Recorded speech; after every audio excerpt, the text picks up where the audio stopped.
Any new development, Pak Hywel? About what? About yourself? No change, I think. About the kewarganegaraan, the last thing I heard was my application has reached SECCAB, so it's just waiting, for the signature of Pak Jokowi. Oh, okay. I'll ask him to sign it soon. Please do.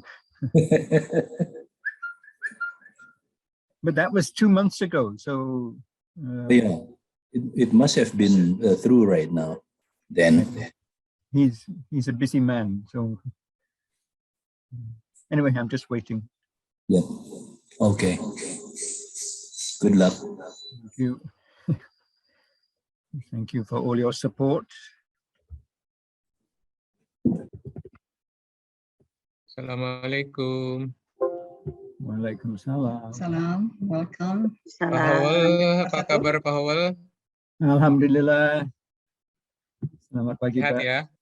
Alhamdulillah. Pak Fuad, sehat Pak, Ibu, Bu Emi. Alhamdulillah. Banten ininya, background-nya belum diganti. Tidak apa-apa. Tidak apa-apa.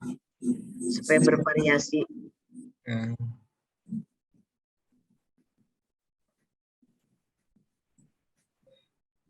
Seperti biasa itu peserta datang the last minute biasanya. Ya, masih 2 menit lagi soalnya. Ibu Ani Piani, apa kabar? Alhamdulillah sehat Ibu. Gimana kabarnya Prof? Alhamdulillah. Alhamdulillah. Oh, sinyalnya kurang bagus di sini, Prof. Di Padang.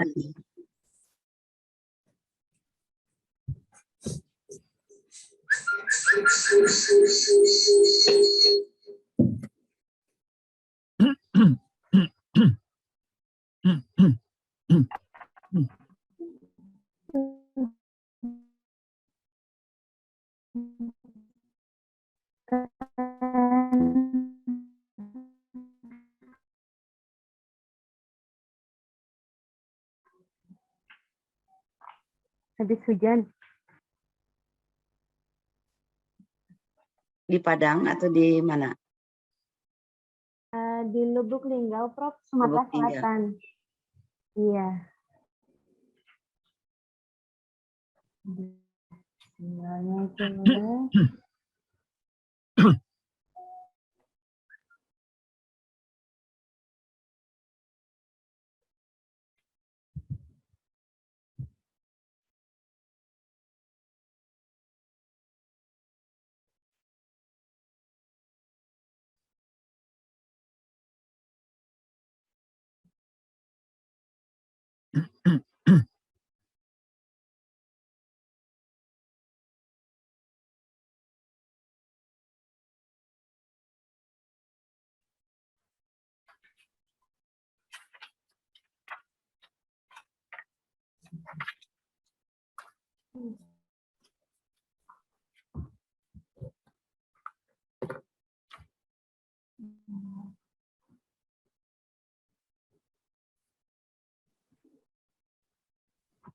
Okay, we're going to start our webinar this morning.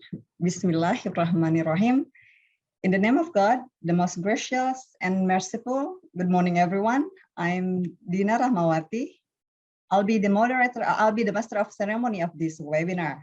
The Honorable, the Vice Rector of Education and Students Affairs of Universitas Pendidikan Indonesia, Profesor Dr. Didi Sukyadi MA, the Honorable, the Vice Rector for Academic Sector, Innovations, Development, Public Service and Research Downstream, Dr. Haji Agus Syafari, MSI, the Honorable, the Coordinator of TEFLIN West Java Banten Province Chapter, Professor Dr. Nenden Sri Langkanawati, the respectable, the head of English Department of UNTIRTA, Rahman Hakim M.Pd, the head of International Office of UNTIRTA, Udi Samanhudi PhD, the honorable speakers of this webinar, Dr. Hywel Coleman, Professor Emi Amelia M.Ed PhD, Neni Ratnasari M.Pd, and Rini Setianingsih M.Pd, and all the participants. Welcome to the webinar, Familiarizing Kurikulum Merdeka in ELT Context. This webinar is held by TEFLIN West Java Banten chapter in collaboration with Universitas Pendidikan Indonesia and Universitas Sultan Ageng Tirtayasa. To proceed with this webinar, allow me to first read a rundown of this event.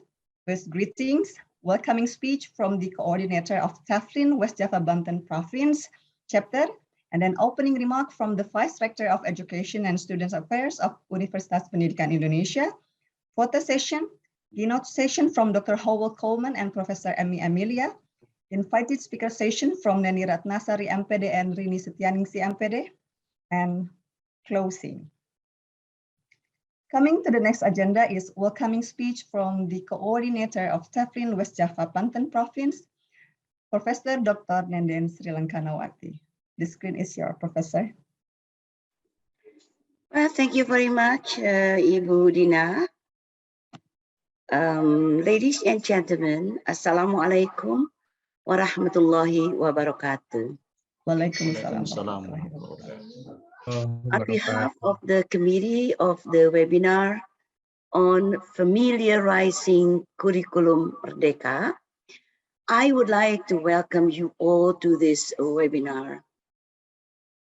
This webinar is jointly organized by West Java and Banten TEFLIN chapters, Universitas Pendidikan Indonesia, and Universitas Sultan Ageng Tirtayasa, or we call it UNTIRTA. I would like also to thank the rector of UPI, represented by Professor Didi Sukyadi, Vice Rector for Academic and Student Affairs, who will officially open this webinar today.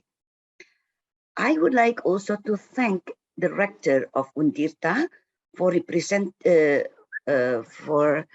and also represented by Vice Rector for Academic Affairs, Public Service and Research, Dr. Haji Agus Syafari, MSE, for the support given to this academic gathering.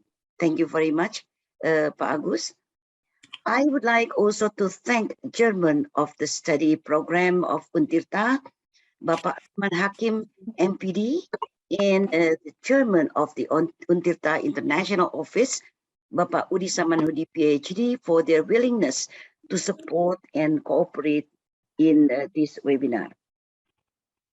Well, ladies and gentlemen, with the number of registered participants close to 400, and we have to close it in 400 people at the time, although now they are coming little by little as usual. They always come on the last minute, as usual in every webinar just like this.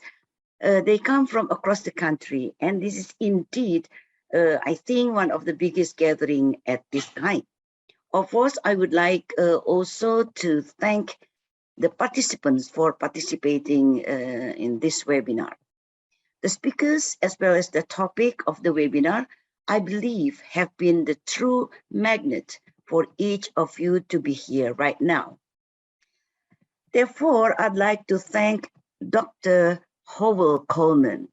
I hope I pronounce your name correctly, from the University of Leeds, for his willingness to share with us his expertise and experience in dealing with EFN and ESL policy in different parts of the world. Pak Hywel, as many of you know, has been doing research on language and language teaching in different countries in Asia and Africa. His first-hand information on how different countries have dealt with the teaching of English would be very important for us here in Indonesia. I Also would like to thank Professor Emi Emilia for her availability in joining this webinar to provide us with the current pictures and relevant issues of the very topic we are discussing now in this forum. Professor Emi will discuss how Kurikulum Merdeka is similar to Curriculum 2013 and how they are different from one another.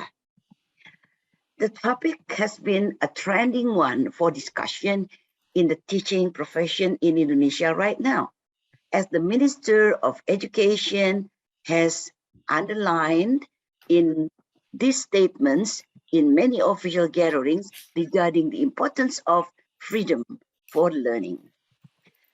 Therefore, we have also invited two practitioners, teachers from schools, to share with us all their experience with Merdeka Belajar, hopefully. We have here Ibu Neni Ratnasari M.Pd, a high school teacher in Marga Asih, Bandung, of course, from West Java, who will be talking about lesson planning on Merdeka Belajar. And we also invited Ibu Rini Setianingsi M.Pd, who is now teaching at SMA Negeri 1 in Ciraos, Banten. She will be sharing with us a topic on Kurikulum Merdeka in EFL context. Thank you, Ibu Neni and Ibu Rini, for joining us in this webinar. Ladies and gentlemen, without further ado, on behalf of the committee, I would like again to thank you all and also good luck to every one of you. Assalamualaikum warahmatullahi wabarakatuh. Waalaikumsalam warahmatullahi wabarakatuh. Thank you very much for the welcoming speech, Professor. The next is opening remark from the Vice Rector of Education and Students Affairs, Professor Dr. Didi Sukyadi MA. The screen is yours, Professor. Thank you, Bu Dina. Assalamualaikum warahmatullahi wabarakatuh. Waalaikumsalam warahmatullahi wabarakatuh.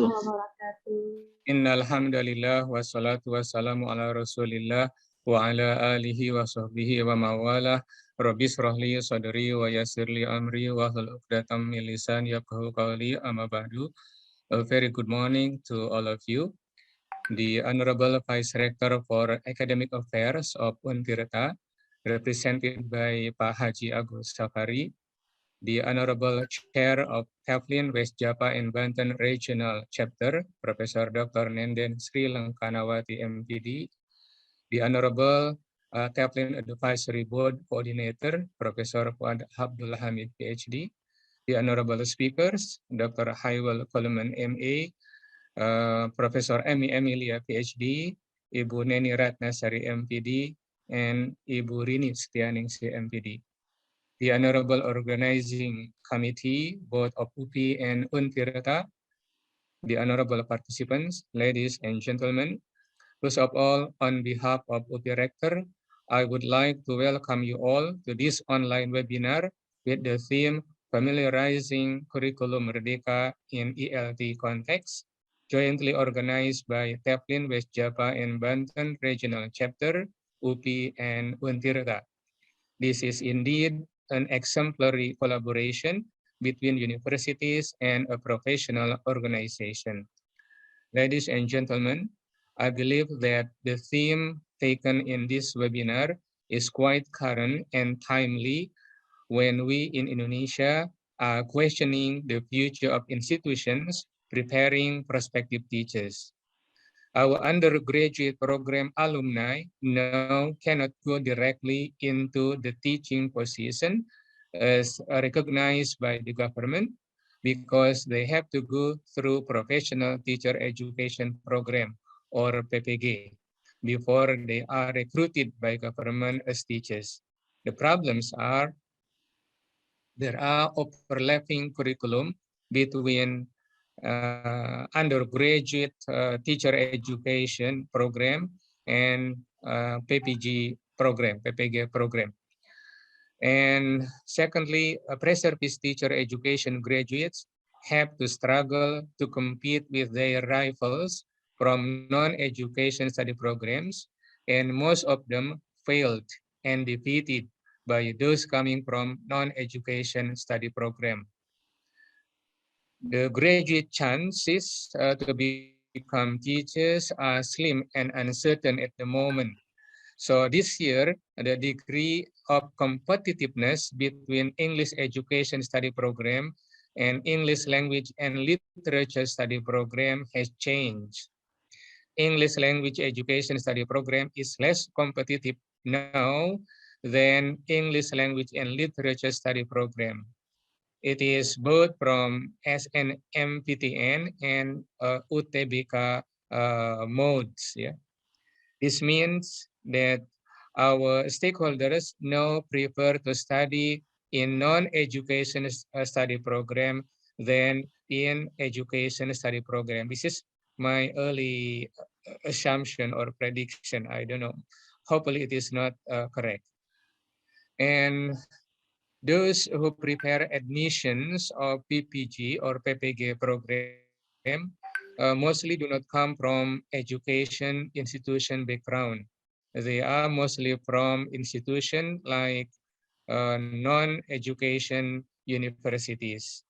So the items tested are mostly from their background curriculum, mostly literature for English tests, and mostly also involve high order thinking skills question. And of course, because there are differences in the credit system taken by both study programs, our English education study program have fewer credits dedicated for learning about the content compared with those coming from education, non-education study program. So I will not answer all the problems above at this time, but I believe that the changes in how our education institution is now going on will influence how teachers are trained and prepared in the future. And I believe that it will also influence the structure of the curriculum, both in teacher education institution and also in secondary education. And I hope that Pak Hywel, Bu Emi, and also Bu Neni, Bu Rini can also put these issues into present consideration. This is a very challenging issue that we face at the moment. Thank you to all organizing committee, to TEFLIN, and also to all the participants that have contributed to this webinar. On behalf of OP Rector, I officially open this webinar by reciting Basmalah. Bismillahirrahmanirrahim. Have a nice conference. Thank you. Assalamualaikum warahmatullahi wabarakatuh. Waalaikumsalam warahmatullahi wabarakatuh. Thank you very much, Professor, for the opening remark. The organizing committee would like also to extend gratitude to the Vice Rector of Academic Affairs of UNTIRTA, Dr. Agus Syafari, for attending the opening ceremony. Terima kasih, Pak, sudah hadir. Okay, coming to the next session. Photo session will be led by Pak Lukman. All the participants are kindly requested to turn on the camera.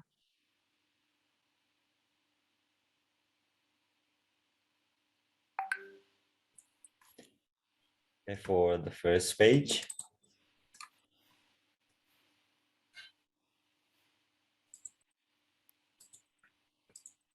Okay, the first page, 1, 2, and 3.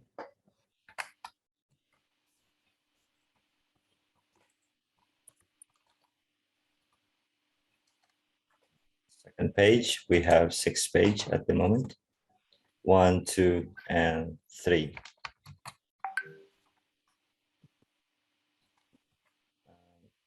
Third page. 1, 2, and 3. Okay. Fourth page. 1, 2, and 3.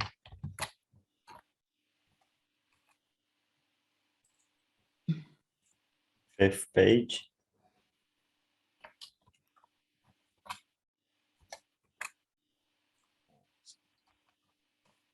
Sixth page. Okay. Finished? Thank you. Yeah. Okay, thank you very much, Yeah. Pak Lukman. Coming to the main agenda of this webinar, the session will be chaired by Dr. Lulu Laila Amalia, but let me firstly read her short profile. Dr. Lulu Laila Amalia is a lecturer at Universitas Pendidikan Indonesia, Bandung, West Java. She has been teaching in English language education study program since 2007. Her research interests are TEFL, reflective practice, teacher professional development, and narrative inquiry in ELT. She completes her doctoral degree on ELT at Universitas Malang, East Java, Indonesia in 2019. A recent publication is Make the Most of Reflective Practice to Empower Learners' Autonomy, a silent sound in an FL higher education context, published in 2021. Dr. Lulu, the screen is yours. Thank you very much, Dr. Rina. Okay, can you hear my voice clearly, Ibu dan Bapak? Yeah, it's good. Yeah. Thank you. Okay, good morning, Pak Hywel. It's nice to see you again. Yes. Right, so ladies and gentlemen, before we start, please make sure that you have turned off the microphone. Thank you very much. Good morning. Assalamualaikum warahmatullahi wabarakatuh. On this we shall have outstanding presentation from 2 keynote speakers and 2 invited speakers, whom I believe shall enrich our insights and knowledge, especially on Kurikulum Merdeka and its best practices in the LT. We shall start with our keynote speakers. Before the presentation begin, please allow me to read the short bio of our speaker. Our first speaker is Dr. Hywel Coleman. Dr. Hywel Coleman is honorary senior research fellow in the School of Education, University of Leeds, UK. He specializes in language planning. He carried out research into language planning in several countries in Asia and Africa, including Afghanistan, Pakistan, Indonesia, Morocco, and Gabon. He has written and edited several books, including The Condition of English in Multilingual Afghanistan in 2019, The English Language in Francophone West Africa in 2013, Dreams and Realities, Developing Countries and the English Language in 2011, and Society and the Language Classroom in 1996.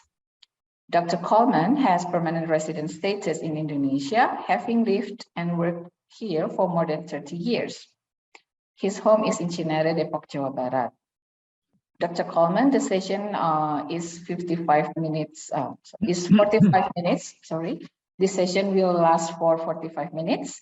And for the participants, Ibu Bapak, ladies and gentlemen, if you wish to pose a question, please type it in a chat box, and we will select the questions later, because the question and session answer will be held at the end of the both keynote speaker presentation.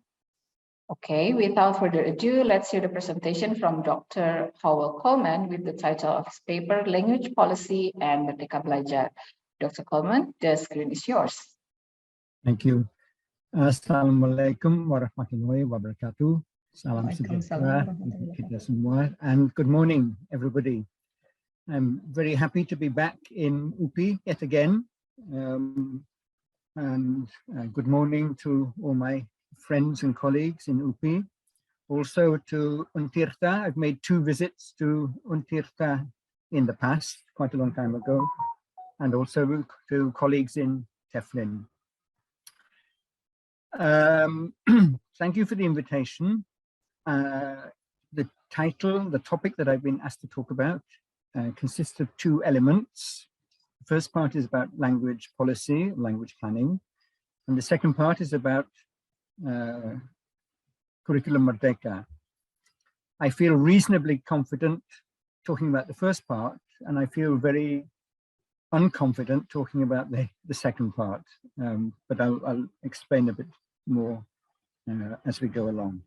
So I'll try to start sharing my screen now.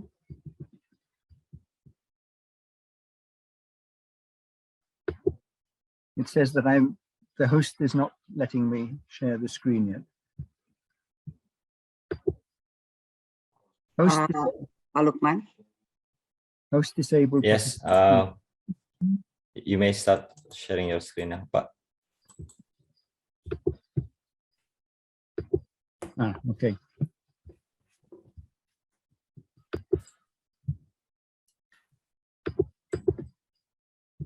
Can you see my PowerPoint? Yes. Yes, it's visible. Sure.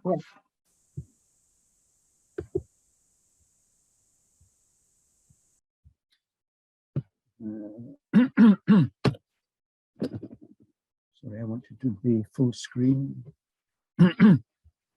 Never mind, we'll have to manage. So the topic is language policy and Merdeka Belajar. I am going to talk about there are 3 sections to the talk. The linguistic landscape of Cinere, EMI in HE in RI, and language policy and Merdeka Belajar. At certain points, I will stop and ask you some questions. I would like to hear what you think about what I've been talking about, and as we get further on, I need information from you because I don't know much about Merdeka Belajar. So, first section, the linguistic landscape of Cinere. I wonder, I'm sure everyone is familiar with the term linguistic landscape, but in case not, would somebody like to offer a definition or an understanding of linguistic landscape? Just feel free to speak, anyone.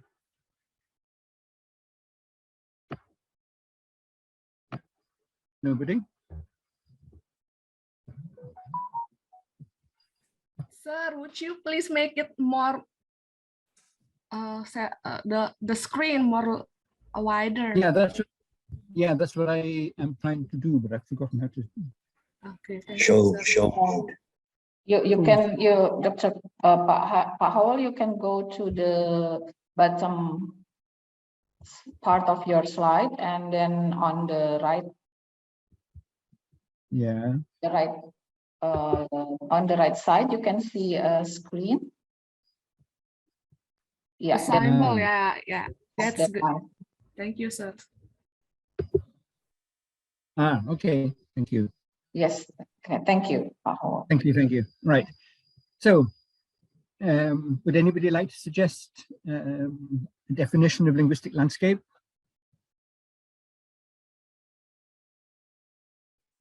Nobody's offering to do it.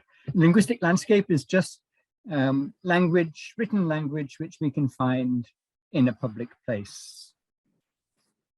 So I'm just going to take you to Cinere, which is where I live, and show you some examples of the linguistic landscape. Here is a place called Naruwastu Townhouse with a lot of telephone cables and electricity cables at the top.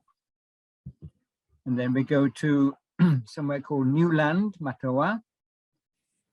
Matoa is a district not far from Cinere. And another place called Matoa Hill with Patsapam on the left-hand side. And another place called Harvest Townhouse. and another place called Green Cinere. Rumah siap huni, masih tersedia beberapa unit perumahan Green Cinere. Okay, so I've shown you some places in Cinere. Now I'd like to show you an extract from Undang-Undang Nomor 24 Tahun 2009, Ayat 3, Pasal 3. Bahasa Indonesia wajib digunakan untuk nama bangunan atau gedung, jalan, apartemen atau permukiman, perkantoran, kompleks perdagangan, dan lain-lain, dan lain-lain. So, my first questions are, what's happening here and why is it happening? I've shown you some aspects of the linguistic landscape in Cinere, and I've shown you an extract from Undang-Undang Nomor 24. Any comments? No, no one is complying with the law. Right. So there is a law which says that Bahasa Indonesia must be used in names of places, apartments, and so on. But it's quite clear that in many cases, this is not happening.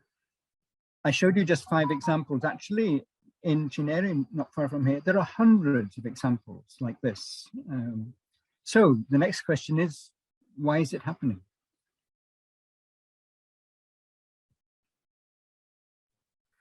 Because there is no rules to monitor how to implement the rules in the field, sir.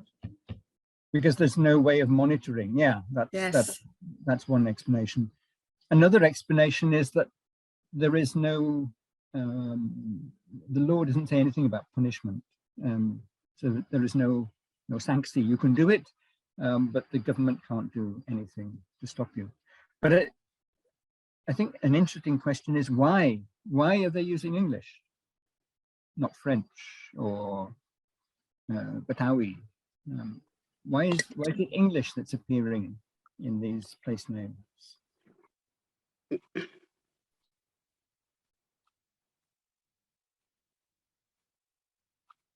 Any suggestions? Because English is the international language that is more popular than maybe Chinese or French, like that, sir. Okay, English is an international language and more popular. Yeah, probably. Yeah. So why is Bahasa Indonesia not being used? Or maybe because the company itself is which is so-called penanaman modal asing. So it is half Indonesian company and half foreign company, maybe. Maybe, yeah. Maybe. Yeah. But perhaps also there's a feeling that using English is more lebih keren, more attractive than using Bahasa Indonesia. Maybe. So that's one example of language policy. The government has a language policy, but the policy is not being implemented. And we can find hundreds of examples like that. The government creates a policy, but then the policy is not put into practice. Here's another example. EMI, INHE, INRI. Can anybody expand these abbreviations? What am I talking about here?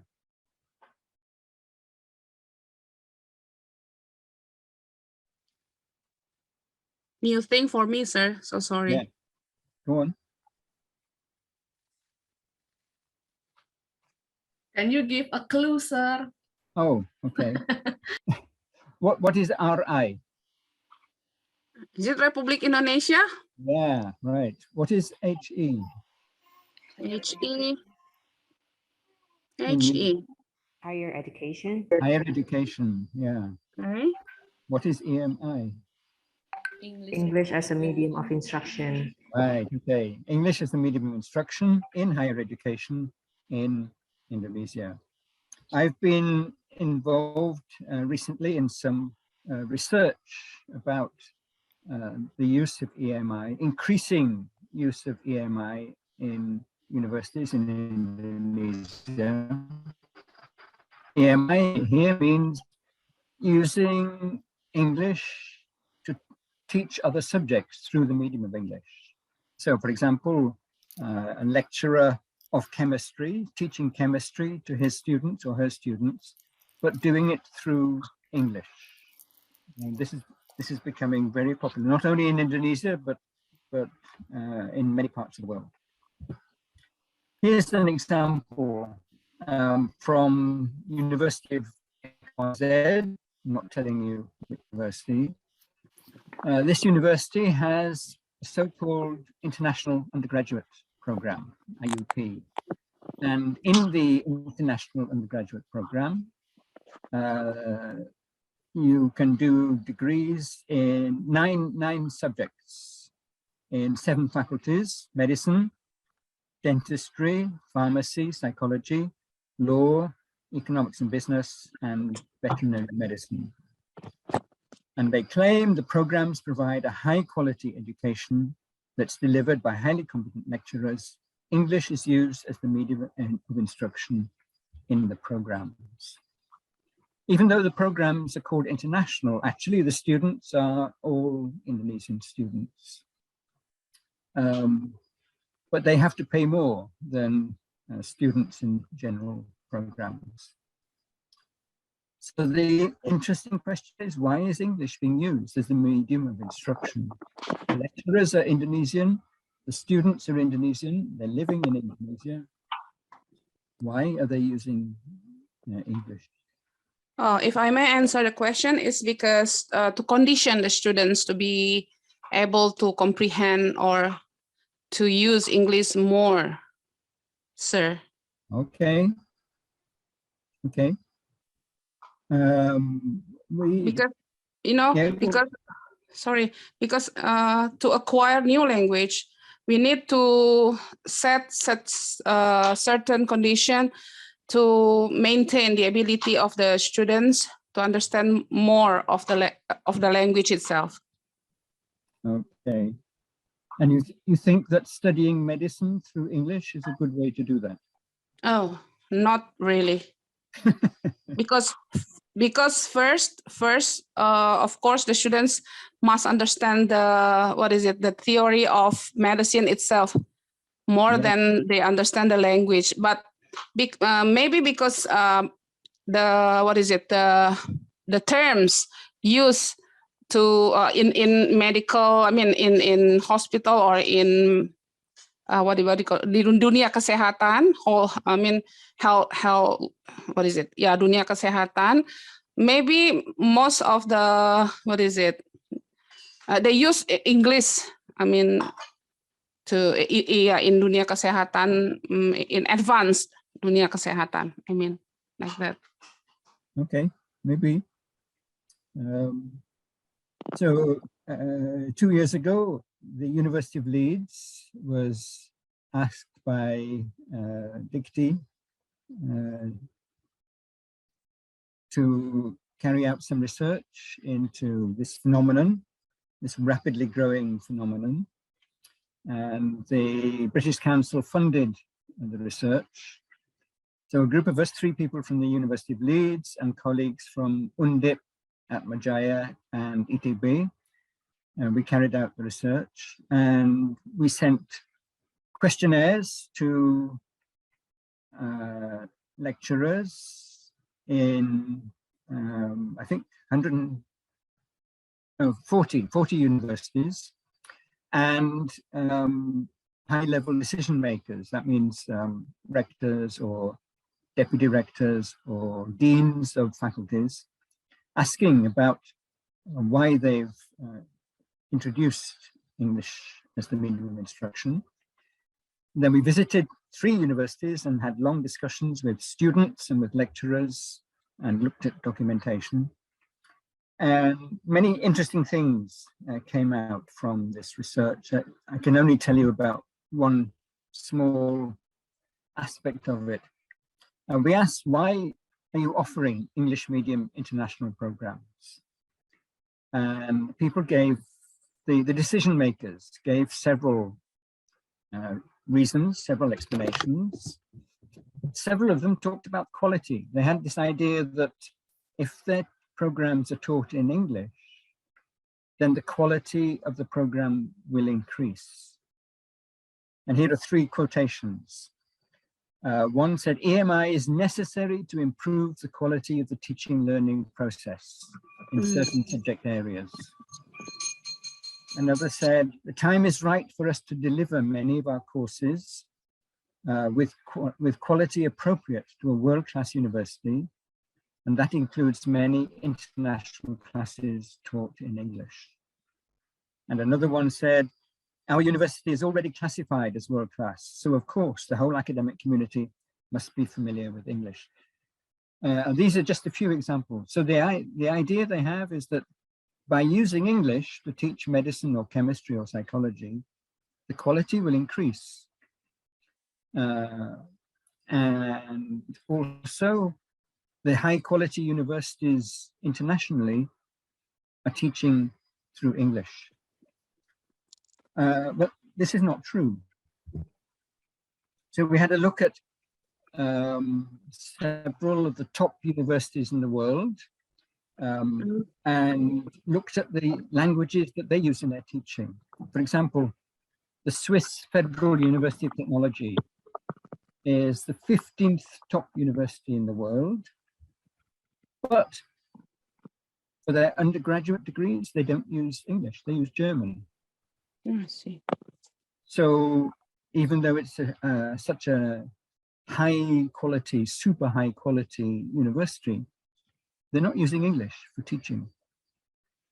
University number 35 in the world is the University of Tokyo.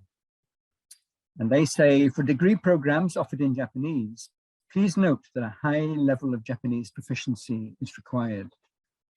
So here's another example of a very high quality university not using English. There's no correlation between English and quality. Another one, Université PSL in Paris, is the 40th top university in the world. And they say French is the medium of instruction in 49 of their programs, both from bachelor's to doctoral. So from just these three examples, we can see that actually there is no correlation between using English and the quality of the university.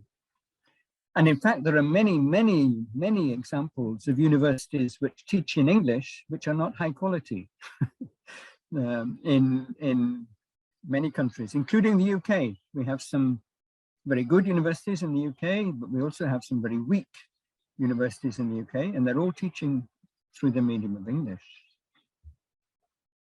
So I have some more questions for you. So what's happening here and why is it happening?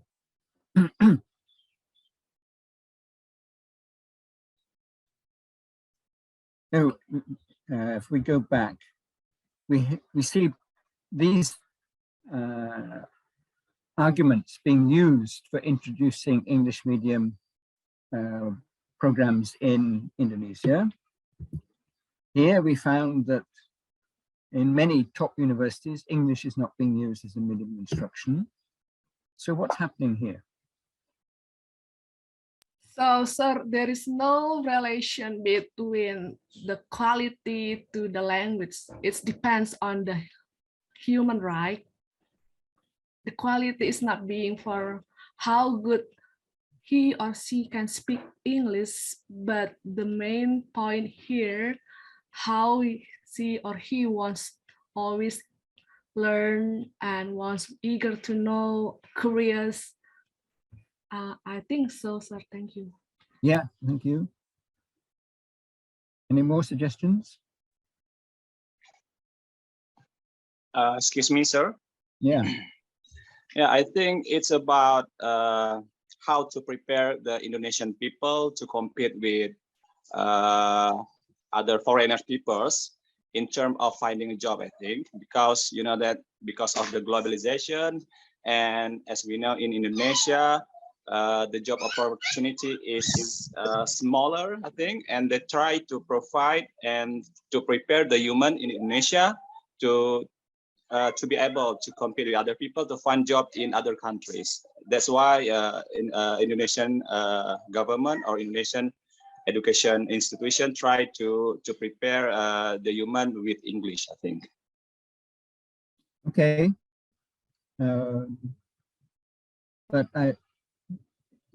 So you think that the best way to help young people develop their English is by using English when they're studying psychology or medicine or history? You think that's a good way of developing English skills? Of course not, sir. Of course not. Well, Yeah. among others is good, I think. Okay, so there are different opinions here. I think what's interesting from a language policy point of view is these universities have a language policy supported by the government. The language policy is to provide university education, higher education, through the medium of English, just to not use Bahasa Indonesia, but to use English.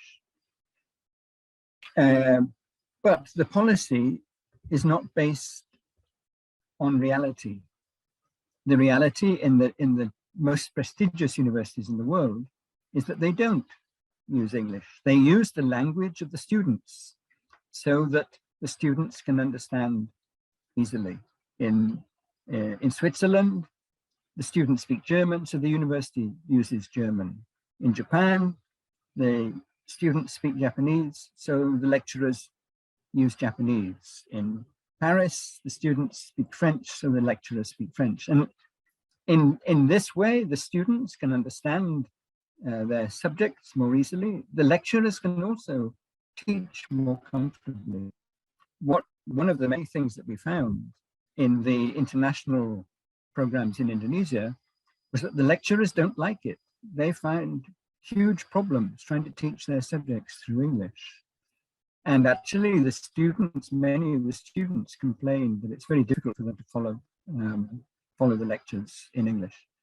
But the reason I'm showing this to you is that from a language planning point of view, language policy point of view, sometimes we find that policy is made on the basis of assumptions. The assumption in this case is that using English will increase quality, but there is no foundation for this assumption. It's just it's a myth. It's not based on reality. So this is another aspect of language policy that I'm trying to draw to your attention. So now we come to language policy and Merdeka Belajar. To be honest with you, I don't know anything about Merdeka Belajar. I've spent the last 4 days looking at the huge amount of material that's available online, in videos, in documentation. There's so much of it. And I still have a very, I'm afraid, unclear idea of exactly what's going on. So I'm looking forward to hearing Ibu Emi's explanation and also the presentations by the two practitioners later. I see in several of the documents mention of profil pelajar Pancasila, kecakapan abad ke-21, literasi, higher order thinking skills, keterampilan revolusi industry 4.0. But what I haven't found, maybe I'm looking in the wrong place, what I haven't found is an explanation anywhere as to why English is in the curriculum. What's the purpose of teaching English, including English in the curriculum? Maybe it seems obvious, but I think we need to have a statement why in Kurikulum Merdeka is English there.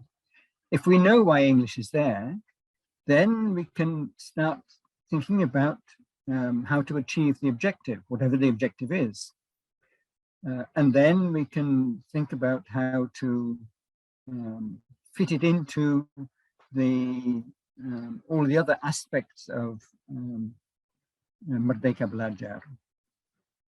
But so far I can't find anything that explains why is English there. And I noticed that English is also possible. It's possible to teach English in Sekolah Dasar. It's there as a possibility, a choice. I think 72 hours, something like that. But there's no explanation. What's the benefit? What's the purpose of putting English in the primary school curriculum?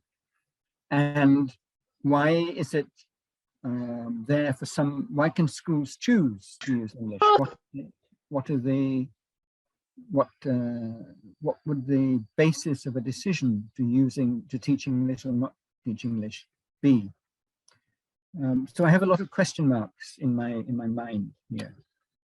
And then yesterday I discovered, I think Amy is familiar with this, an example of some teaching materials, a book for year 11. Year 11 English.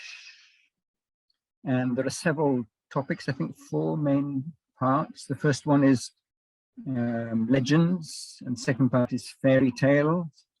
And the later one is about reading notices, something like that. Year 11 is children, the students are 17 years old, I think, approximately 17. And I'm thinking about the life that they lead in rural areas. They may already be working in agriculture or in other fields, but still coming to school. In urban areas, yeah, doing what 17-year-olds do in urban areas. And I wondered how relevant fairy tales will be for students of this age. But again, I'm sure Amy can help me to understand this better. So this is a matter of language planning as well. Somebody has decided that English has to be in the curriculum. I would like to see an explanation of why. There may be very good reasons, but I'd like to see an explanation. And then next, the next aspect is if English is needed at this level, how can it be made most relevant to the people who are studying it? So, yeah, those are my questions. Why is English in Kurikulum Merdeka? And is the English in Kurikulum Merdeka relevant for everyone? As I was saying, there are people aged 17 in rural areas, people aged 17 in urban areas, from many different backgrounds. Is English relevant for all of them? How can the development of English skills be made relevant for all of them? So, to summarize, language policy. Many official language policies exist, but in some cases, policies are ignored. In other situations, official language policies are often based only on assumptions, not on analysis of real needs, as we saw with EMI in higher education. Official language policies are often designed to apply in all contexts for everyone, even though it may not be relevant. So this is what I'm wondering about English in Kurikulum Merdeka.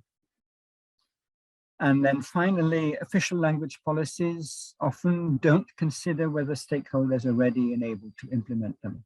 Quite often, governments announce that certain languages will be used, but actually there's nobody available to teach them.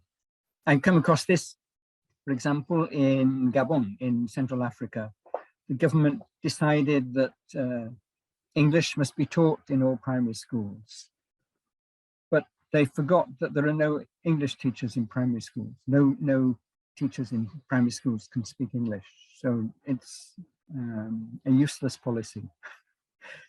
So that's all that I have to say, I'm afraid. I'm not sure how useful this is, but I am very keen to hear from other people present, which will help me to clarify my understanding of English in Kurikulum Merdeka.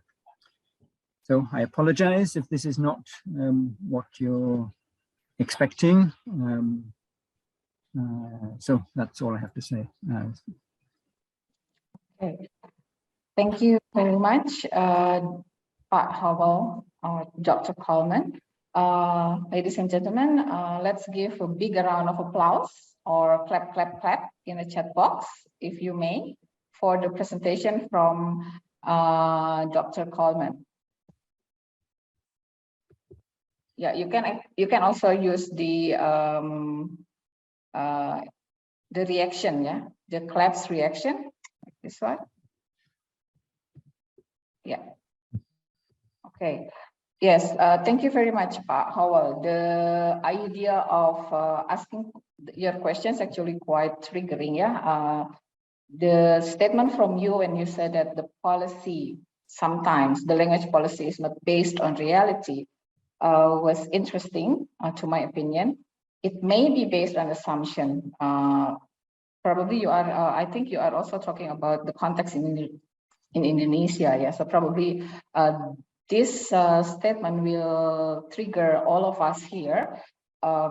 Is the reality in using English or using English as a medium of instruction or putting English in our curriculum is one kind of improvement or setbacks? Probably we might have that question, and then we might have research, yeah, following that statement. Thank you very much, Pak Hywel. Okay, now I think it's time for us to have the second keynote speaker. Ladies and gentlemen, please hold your questions, yeah, for the last 15 minutes later from the presenters of the keynote speaker. Before I invite the second keynote speaker, allow me to read her short bio. I think Ibu Emmy is already here. Yes, Professor Emmy Emilia gained her PhD from Faculty of Education, University of Melbourne in 2005. Since then, she has been involved in research on systemic functional linguistics, curriculum development, PISA, and translanguaging. Her recent publications in 2022, among others, are Ralph W. Tyler and his contribution to the development of curriculum of English, and then translanguaging practices in a tertiary EFL context in Indonesia, published in TEFLIN Journal, and training teachers to teach PISA-like reading, which has been published in Indonesian Journal of Applied Linguistics. This paper is a result of a collaborative study between Universitas Pendidikan Indonesia, Pajajaran University, and Bandung Institute of Technology. Ibu Emmy Emilia or Professor Emmy Emilia, you will have 45 minutes for your presentation. So without further ado, let's invite Professor Emilia to deliver her presentation entitled Kurikulum Merdeka English. Professor Emilia, the screen is yours.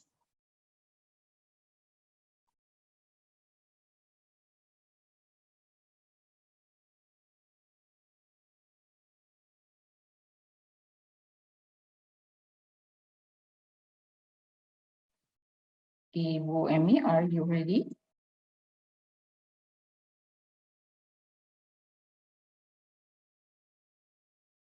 Ibu, can you hear my voice? Yes. Okay. Okay, the screen is yours, Ibu. Yeah. So can you see my slides? Yes. Yeah. Good morning, ladies and gentlemen. First of all, I would like to express my gratitude to the committee for inviting me to speak here about Kurikulum Merdeka. And although I was involved in the creation of the curriculum of English especially, but why it is included in the Kurikulum Merdeka, and then why it starts from primary school. So it is it is the policy from the government. So when we were involved in the creation of that curriculum, so we were told that this is from primary school. So, but the aim of the curriculum is that we need to follow the situation, that the situation now needs the students or graduates who are capable to cope with the situation and to compete with others. And English has been considered as one to enhance the students' ability actually to compete with others in the global era today. So my presentations will be organized like this. So what is curriculum and Kurikulum Merdeka, and similarities and differences between the 2013 curriculum and Kurikulum Merdeka, and aspects that should be paid attention to in Kurikulum Merdeka, and benefits and possible challenges for teachers and students. So, excuse me, Ibu Eni, could you please make it into slideshow? Oh, yeah, okay.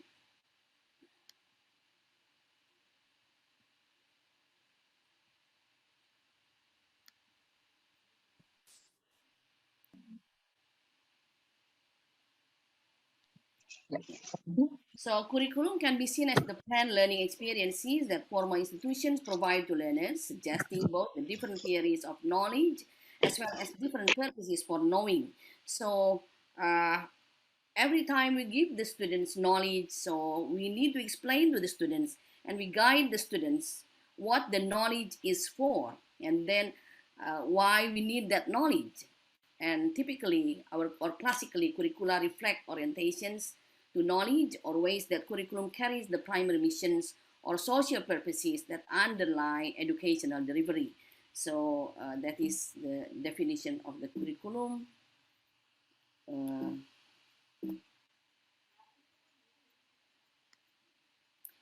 And then the curriculum is all the learning experiences planned and directed by the school to attain its purpose. Yeah, and then the concept of curo, which is where the curriculum originated, is of Latin origin and refers to a race, a track, or a race track.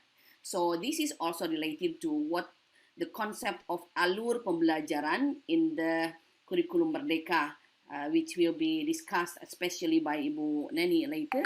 So there is what is called alur tujuan pembelajaran. So this means that the curriculum should be like a race or a track, yeah. And then curriculum as an entire range of experiences directed to and undirected concern in unfolding the abilities of the individual.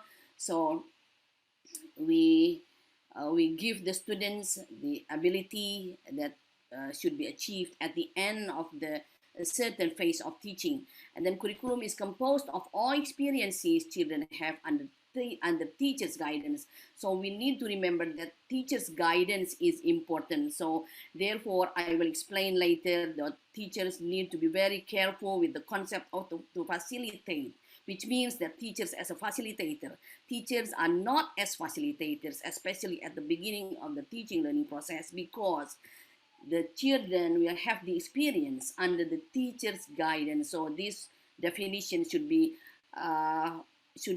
kept in mind, that what is learned by the students should be under the teacher's guidance, and then all the students learn should be like a track, and then the learning experience should be planned, and all these are the process which is a long process, and that is why when we create a curriculum, it is not easy. So that is the concept of the curriculum, and this is the theory of the process of curriculum as developed by Tyler. So Tyler has been called as the father of the curriculum development from the United States, and he has been, and his book, which is called The Basic Principles of Curriculum and Instruction, has been considered as one of the Bible, and which is most famous and used up until now. So when we create a curriculum, we need to gain information from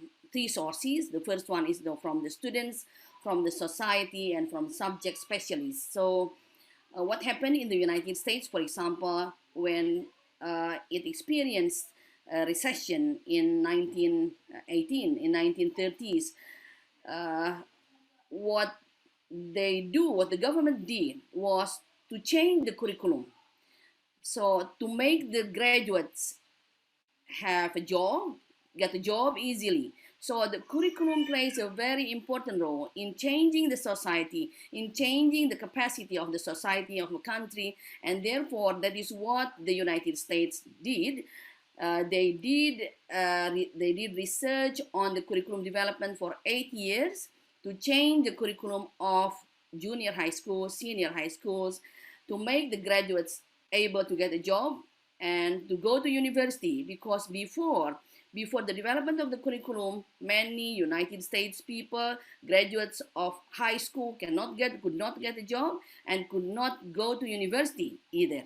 And therefore, after the development of the curriculum, when they try to get the information from the students, what they needed, and then from what the society needed, and then what do the experts say, and then they could create a curriculum which is like now, and this has been adopted by many countries. And in terms of the teaching of English, actually, based on the result of research conducted by the team of Asia TEFL, indicated that the principles of the curriculum development has been implemented in many countries, including in Asia, in English as a foreign language context. So after this, there should be a tentative general goals. So in this case, Indonesia also need to do the 8-year research on curriculum development, and then views of education, views of learning, particularized learning objectives, selection of learning objectives, organization of learning experiences, direction given to learning experiences, and evaluation of learning experiences. So actually all these stages have been done in the development of the curriculum in Indonesia, especially in terms of the curriculum of English. So when we created the curriculum, we asked teachers on what the students need, and then we also see what the society needs from what happens in the society, and then we also were invited to give ideas, to give opinions on what the students should learn in terms of from the point of view of English as a foreign language teaching, or English as a foreign language as knowledge as science. And then, so the aim of the Kurikulum Merdeka for English is to develop students' English communicative skills in different text types and intercultural competence to understand and respect Indonesian, there is a typo error, Indonesian and foreign cultural perspectives, practices, and products, students' self-confidence to express themselves as independent and responsible individuals, and creative and critical thinking skills. So this is stated in the decision or the document released by the Ministry of Education and Culture in 2022, page 151. So these are all the aim of the teaching of English or the curriculum development of Kurikulum Merdeka. So the curriculum needs to emphasize on what students' knowledge can do as most important thing in 21st century skills. So that is why we need to focus on what the students can do with the knowledge of English. That is one of the emphases of the curriculum. So the learning process should be focused on text in different types and modes. And why text? When people speak or write, they produce text, and text is what listeners and readers engage with and interpret. So in this case, the curriculum constructors, or those the team who created this curriculum, looked at what experts say about language learning and about language. So in to some extent, the theme has referred to what the experts of language and language teaching say about what should be taught or what should be learned by the students. So why text? Because when people speak or write, they produce text, and the text is what listeners and readers engage with and interpret. And therefore, what the students learn should be text, not isolated words, not isolated sentences, but they need to learn text. And the word text is not necessarily long. It can be one word. For example, like the stop sign in the street, it is a text because it is a complete meaning. It has a complete meaning, and it is responded by people. And it can also be an announcement. It can also be a notice. It can also be a book, which is long, but one page of a novel, although it is longer than one word, in the one word like a stop sign cannot be called a text because it is not complete. And therefore, we need to teach text, a complete text in this case. So whether it is long or not, it depends on the need of the students, the need of the situation, the need of the communication activities. So that is the concept of text that the teacher should understand. And the concept of text here is not only written, but it can also be spoken, it can also be visual, it can also be multimodal text. So learning different text types through text-based instruction can support the students to have characteristics of pelajar Pancasila. So this is the characteristics of pelajar Pancasila, and how text can help the students to achieve this, to have the characteristics of pelajar Pancasila. For example, beriman dan berakhlak mulia. So through learning different text types with moral issues, with moral values, and we can also talk about anything, how to do this, how to do that, including those related to religious aspects, for example. This can lead the students to have these characteristics. And then independent, because when they know the language, how to do the language, how to use the language in different contexts, they become independent, as said by the theorists like Chomsky, for example. Those who know one language are actually free people, and then become critical thinker. When they read a text, when they write a text, of course, these activities can help them to think critically. And then when they write a text, they can also help to create something, and then they become creative. And then gotong royong, when they edit the peers' works, for example, when they discuss the text, when they create a text in group. So all these are also part of the characteristic of gotong royong. And then berkebinekaan global, when they read a text, for example, in English context, in English speaking context, and when they read a text from other parts of Indonesia, a story from other parts of Indonesia, legends from other parts of Indonesia, these can also lead them to have a big kebinekaan global. So therefore, when they learn a text, this can help them to have that characteristics. So all these capaian pembelajaran.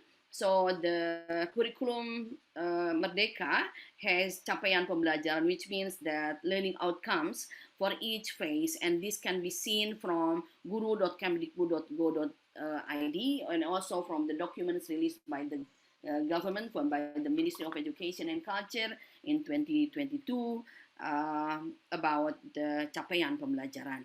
So we can see the aim there, and then what should be achieved in each phase, and each language skill also has its own characteristics. And the ideology of the curriculum, so we can see that there are ideologies of the curriculum.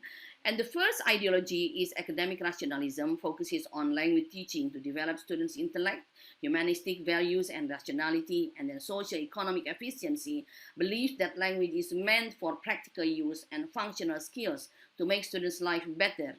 And then learner-centeredness values different individual needs, experiences, and awareness and thinking. And this principle emphasizes on what the students do, not what the teachers do.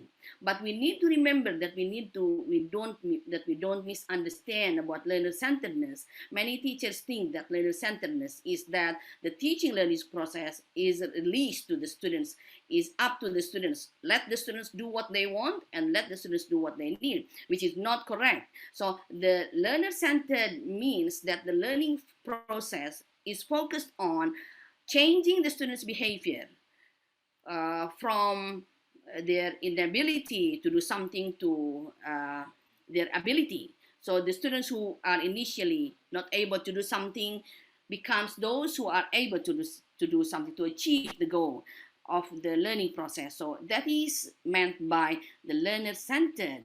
So it is what the students do, what should become the focus, not what the teachers do, as Tyler and also Juli say.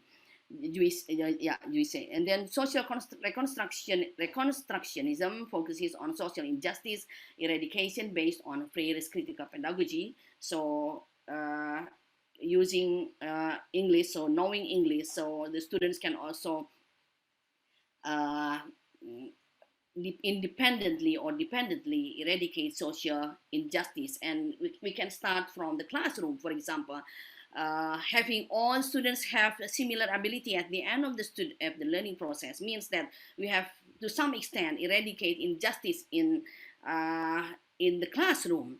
And then cultural pluralism focuses on minorities, tries to raise self-esteem of minority and redress racial issues. So all these can also be discussed in the teaching learning process, especially when we teach, for example, text that we are different.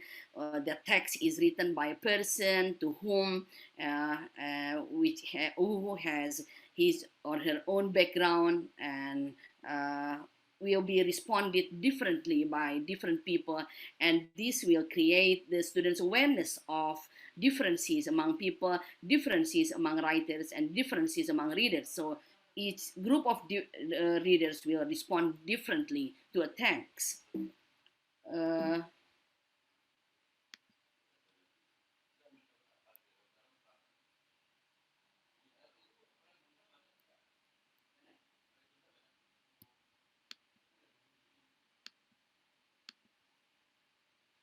So this is the stages of the text-based instruction, where text is taught. So in the curriculum, it is stated now that the teaching learning excuse process, me, Ibu yeah. Emi, I think the slide is not moving, but yeah. it is still in the ideology of the curriculum. Oh, okay. But in my slide, this is already about text-based instruction. I think you could try to stop share first and then share again. Yeah. Sorry for this. Okay. Kenapa ini?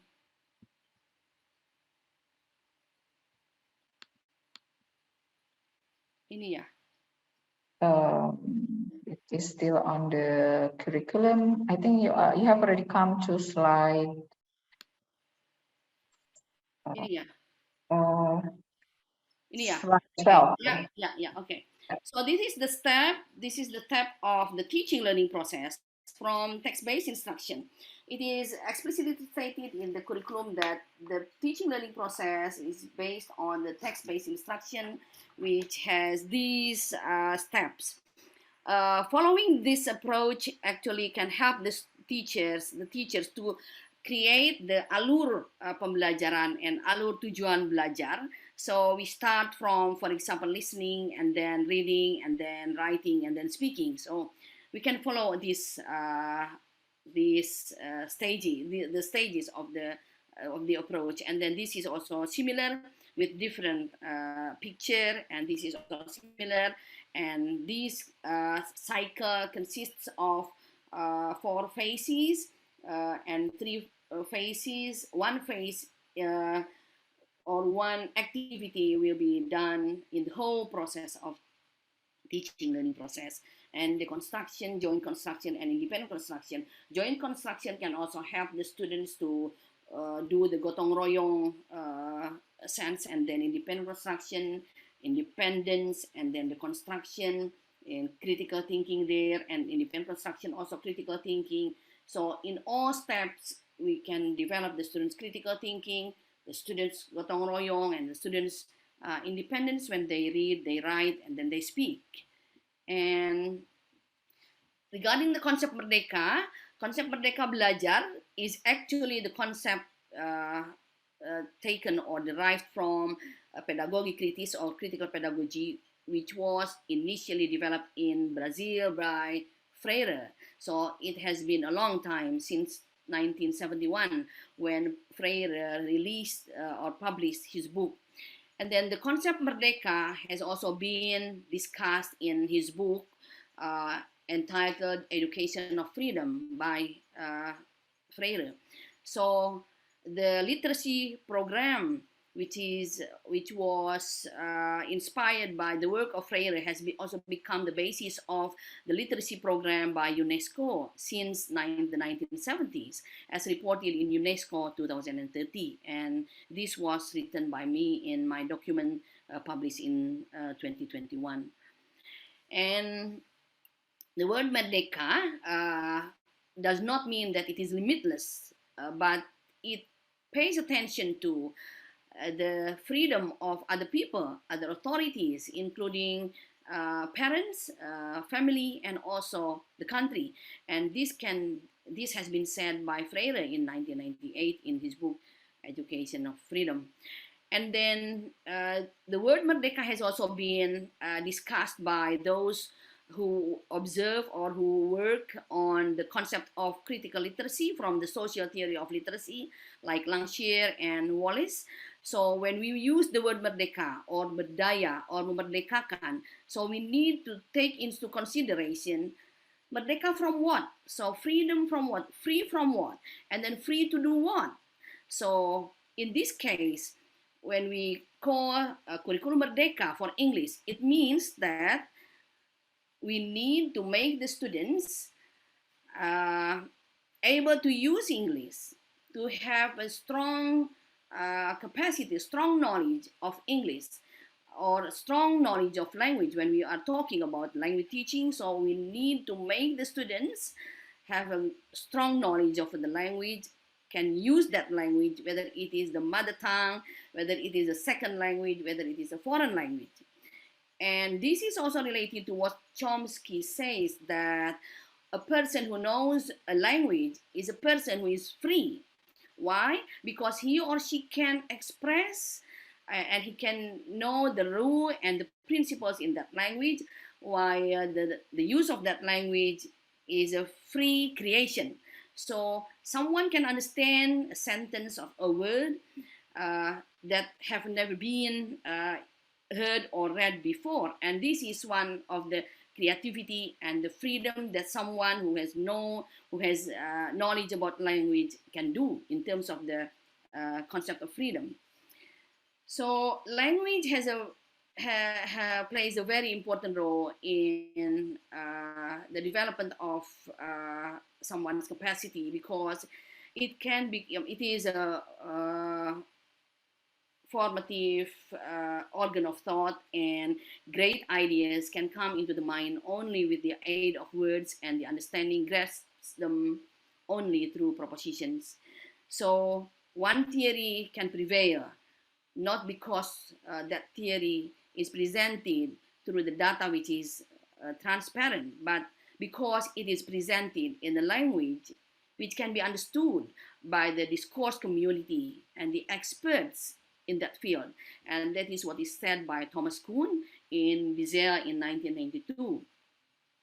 So the characteristics of English subjects in Kurikulum Merdeka focuses on learning different text types. Why different text types? As I mentioned before, that text is what people listen to, people read, people speak, people write. And then whether it is written, oral, visual, and multimodal, and the teacher can determine the text type he or she wants to teach, referring to critical capaian pembelajaran. So this is one of the freedom that can be seen from the Kurikulum Merdeka, that the teacher can decide which text type, for example, he or she wants to teach first. So when in the 2013 curriculum, the allure or the sequence of the learning materials is determined by the government, by the government that is the center of the curriculum. But now the teacher is only given the capaian pembelajaran, and then the teacher can choose which text, for example, is most important for the students, which text should be taught first, and therefore the teacher should also understand which one should come first and which one should be taught first and later. And the learning process is learner-centered, focusing on what the students do, changing the students' behavior.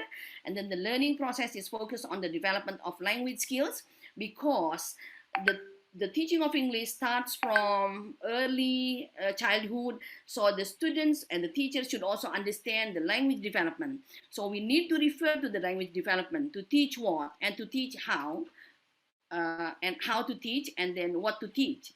So including the teaching of listening, reading, viewing, writing, speaking, and presenting. And learning outcome refers to CFR also. Now we need to see also CFR, what CFR is like. And then this is the differences and similarities between the 2013 curriculum and 2000 and Kurikulum Merdeka. So in terms of aim, it is the same. That is to enable students to use the language in different contexts, in different text types. And then whether it is spoken, oral, or multimodal, and then focus on learning materials. Focus of learning materials, the same, text types, and then levels of schooling. 2013 curriculum, year 7 up to year 12, 2000 Kurikulum Merdeka, year 1 up to year 12. So those primary schools which have not been ready to implement the curriculum can integrate the teaching of English to the local content or extracurriculum program. And then the learning and teaching references, syllabus, competency inti, main competence, kompetensi dasar or basic competence, and lesson plan. But in the Kurikulum Merdeka, there is capaian pembelajaran, and then aim, learning objectives, alur tujuan pembelajaran or the sequence of learning objectives, and lesson plan are created by the teacher. So it depends on what the teachers think they need to teach. So capaian pembelajaran only which is provided. So only capaian pembelajaran which is provided by the curriculum. And then the benefits and challenges. So the benefits of 2013 curriculum, the teacher just teaches. So they just follow what is written in the document, and then they create the lesson plan. Yeah. And then in the Kurikulum Merdeka, the teachers have to be creative, teaching based on the needs of the students in line with their language development. So we need to see the students' language development to make the sequence of the learning process is appropriate, is correct. So the curriculum can be called a right track in that case. So the teachers are required to do a need analysis to create learning objectives and determine the sequence of the learning process based on the difficulty and also the language development of the students. And these, of course, to some extent can create problems by the teachers, especially those who have not mastered the language development, and also some teachers find it difficult to understand text types. So this is an example of capaian pembelajaran. For example, by the end of phase F, students use oral, written, and visual English text appropriate with the purpose, situation in different texts such as narrative, descriptive, etc., which is stated in Kemdikbud, the document of Kemdikbud 2022, 161. So teachers need to understand the conceptions of a curriculum sequence. So the curriculum sequence can be divided into 4 types, from the simple to complex. So in this case, both the curriculum 2013 and Kurikulum Merdeka follows the first principle, from the simple to complex, and then a successive identification of prerequisite, also teaching from the part to the whole. No, but we focus on from the simple to complex and successive identification of prerequisite. And then this is also from Leonard which is logical order, which follows logical order and also difficulty. So we grade the learning materials based on the difficulty. And then some examples of alur tujuan pembelajaran can be seen like this. So this is the alur, an example of alur pembelajaran for one learning material, for one activity in the teaching cycle or in a chapter of a book, for example. So the first one is mengidentifikasi berbagai karakteristik cerita termasuk karakter. So identify the characteristics of a story and then identify the language features and then understand the explicit and implicit information in a text heard or read, and then they write a text with an appropriate structure of organization and linguistic features and present or orally the written text. And so this actually follows the text-based instruction, the stages of the text-based instruction. And then another example is like this. So you can see, mengidentifikasi konteks gagasan utama. What do you think about this tujuan pembelajaran? Merancang dan memproduksi teks deskriptif lisan dan multimodal sederhana tentang jati diri. Do you think it is appropriate, it is relevant to the capaian pembelajaran? So all the capaian pembelajaran are actually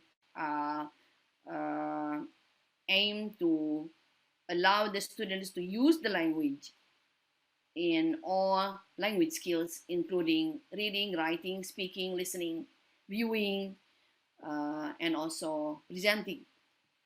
So if we merancang dan produksi teks deskriptif lisan for one unit, for example, so it is focused on one language skill. And then these are the aim. So in my opinion, it is better that we need to identify that, we identify the language skill that can be developed in each aim of the pembelajaran, of learning objectives. So which language skill is focused in this learning objective, for example, mengidentifikasi konteks gagasan utama, what language skill, and then menjelaskan konteks gagasan utama, what language skills can be developed, and then mengemukakan ide dari teks deskriptif lisan, tulisan, dan multimodal tentang myself. So is it written or is it spoken? It is not clear. Menggunakan struktur teks dan unsur bahasaan dari teks deskriptif lisan, tulisan, dan multimodal teks myself. So does it mean that the students have to write descriptive text orally and also in written form and also in multimodal text? So is it too much? Yeah. So we need to create, as Tyler says, that the learning objective should not be too many. 1 or 2 is enough, but we can make it a more global aim. And then, so there are many ways to achieve that that goal or that objective. So if we create an objective which is too specific, many but too specific, it is not effective, as stated by Tyler, which is the expert of the curriculum. So this is another learning objectives or alur of learning objectives. Sejalan dengan capaian pembelajaran yang diberikan pada bab ini, kegiatan belajar menjadikan peserta didik mampu identify the characteristics of text narrative, of narrative text, and then mengidentifikasi ciri-ciri bahasaan, memahami informasi, menulis teks naratif dengan perhatikan fungsi sosial, mempresentasikan teks naratif. So this is reading, reading and then listening. The third one is listening and reading, and then fourth, writing and then presenting. So one chapter in a book which is published by the government now should be taught in more than one meeting. It can be 8 meetings, so it can be how many hours. So one book now consists of only 4 chapters, and one chapter should be taught in several meetings, or even it can also be 1.5 months. So for one chapter. That is the alur pembelajaran, and some alur tujuan pembelajaran or ATP are made with appropriate sequence. So some alur pembelajaran made in the appropriate sequence. For example, writing is made first, and then after that reading. So which is should be the opposite. People should read first before write. Yeah, and then speaking also should be after reading or after listening or after writing, not speaking first and then reading and listening. So this is how to sequence the learning activities which the teacher should master, should understand. So the learning sequence is not mixed up with from one learning skill to another. And many teachers also misunderstand about the verb memirsa for reading image.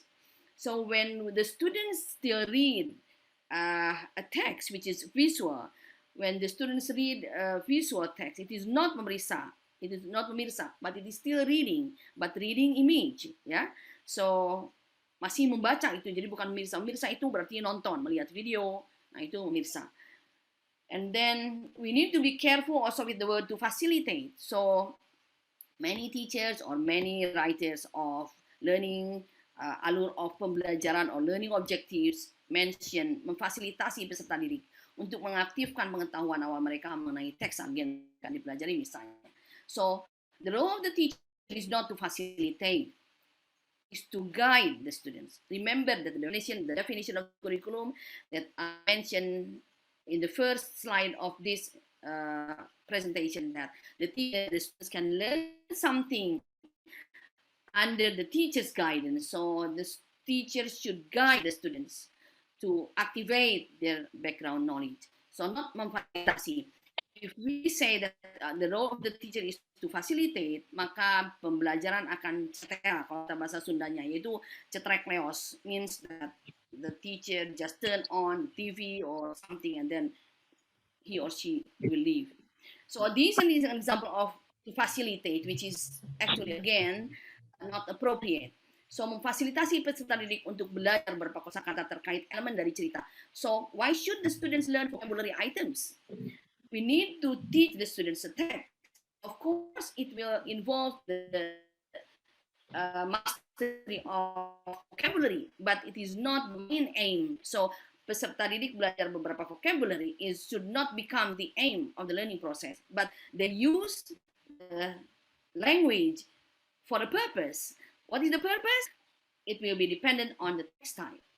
And then petunjuk pembelajaran, for example, mintalah salah satu siswa membacakan instruksi untuk activity 1. Secara kelas tanyakan apa nama instruksi tersebut. It is not again related to the tujuan pembelajaran. The petunjuk pembelajaran is not related to the tujuan pembelajaran. So this, I think, the possibility that the students will find it as a challenge of the teachers. They may find while they teach using the curriculum Merdeka. So thank you very much. Okay, thank you very much, Professor Emilia, for the enriching presentation. Ladies and gentlemen, please give a very big round of applause for the presenters, both Dr. Hywel and also Professor Emilia. Okay, I think now we still have time for question and answer session. If I'm not mistaken, we have up until 10:30, so we have 25 minutes for question and answer session. Some questions, let me check first. Okay, I think there is, previously there is one question for Dr. Coleman, but it has already been answered in the chat box as well. Let me see.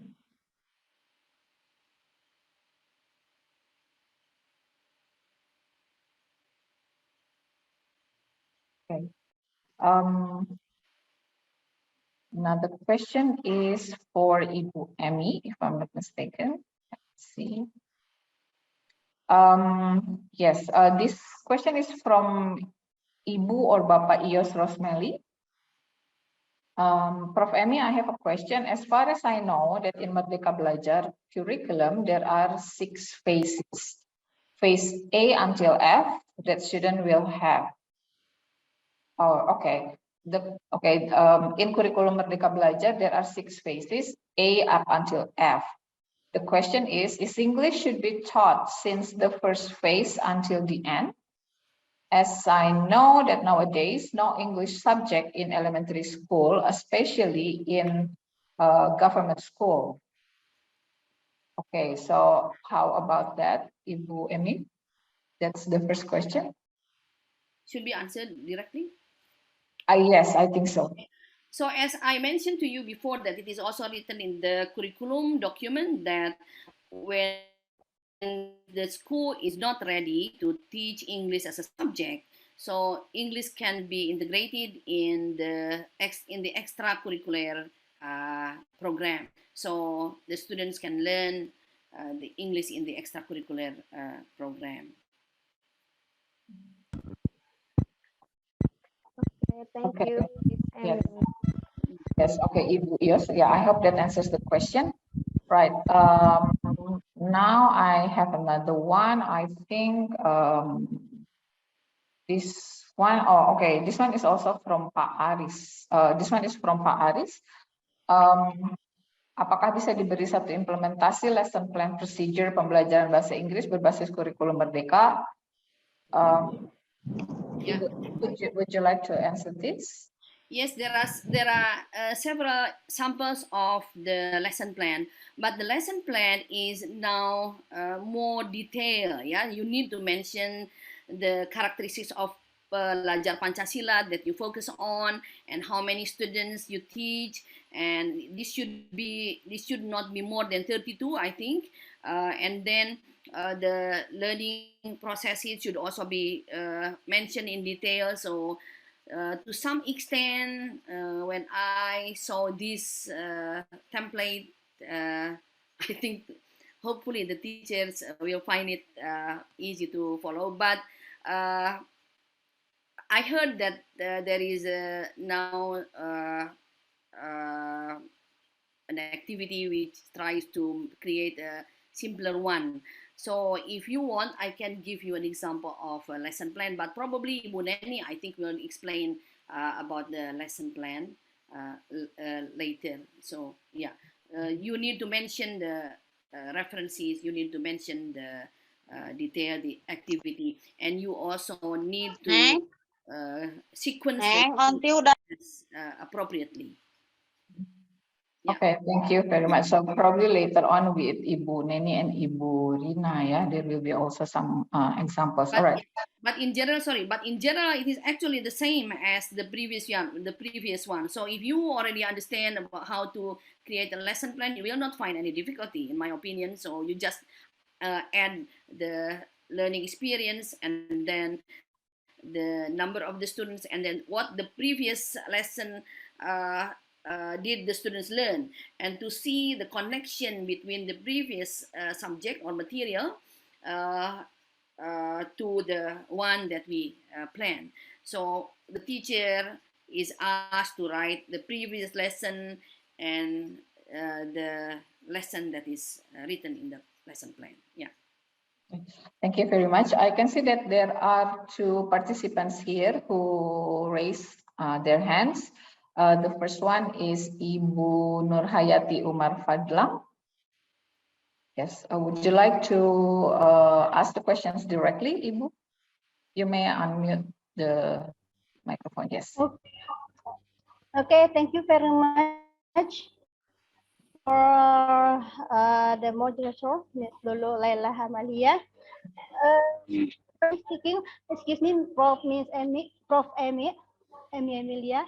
I want to ask you, could you explain more about the difference between the learning procedure in Kurikulum Merdeka and the previous curriculum? I think it is a simple question from me. Okay, thank you. Okay, the learning process in the Kurikulum Merdeka, actually the teachers should understand about the concept of sequence in the curriculum. Yeah, so the sequence of the curriculum can follow the 4 principles that I mentioned before, whether it is based on the logical order, historical order, level of difficulty, or other things. What is the rest? And so the Kurikulum Merdeka follows the sequence based on the difficulty. That is, each one should be taught first, and then this should become the prerequisite for the next lesson. So the learning process should see what is easiest, and then this should be presented first to the students. This should be taught first. That is why the teacher should understand which text type, for example, is most difficult. The text type which is most difficult is explanation, and then before that is discussion, and then exposition. So the first one is descriptive, for example, recount, procedure, narrative, report, and then exposition, discussion, and explanation. So the more research which is needed to create that text or to learn that text, so the most difficult the text will be. So descriptive text is usually taught first, and then after that the recount, and then narrative. So it depends on the student's ability. So if the students, for example, are already able to write a descriptive text, to read a descriptive text, to speak about the descriptive text, so the teachers can start from another text type, and then you will have a lot of time to teach that. So this is the benefit of the teachers, for the teachers, especially with those whose students are already advanced, for example. So you do not need to repeat from the beginning. While the 2013 curriculum, for example, in high school, senior high school, the students learn descriptive text again, yeah, and then narrative text again, although the complexity is different. But when you think that the students can move to another step, another text type, for example, when they present, they can do the presentation of an academic text, for example, so they can do that. And this will be dependent on the student's condition, and therefore the teachers should see what their students need to learn in this case. And in a way, it gives the teachers freedom, but in another one, on the other hand, it can also be challenging for the teachers, especially those who have not, for example, mastered the previous curriculum also, yeah. But if you follow the capaian pembelajaran, for example, so you can also follow the capaian pembelajaran. What is mentioned first in the capaian pembelajaran, it also indicates the sequence of the learning materials that the students should learn. Thank you very much, Ibu Emi, for the answer. Yeah. Yes. Okay. And then now another question is from Ibu Winda Medianti. Oh, Ibu Winda, would you like to ask the questions directly?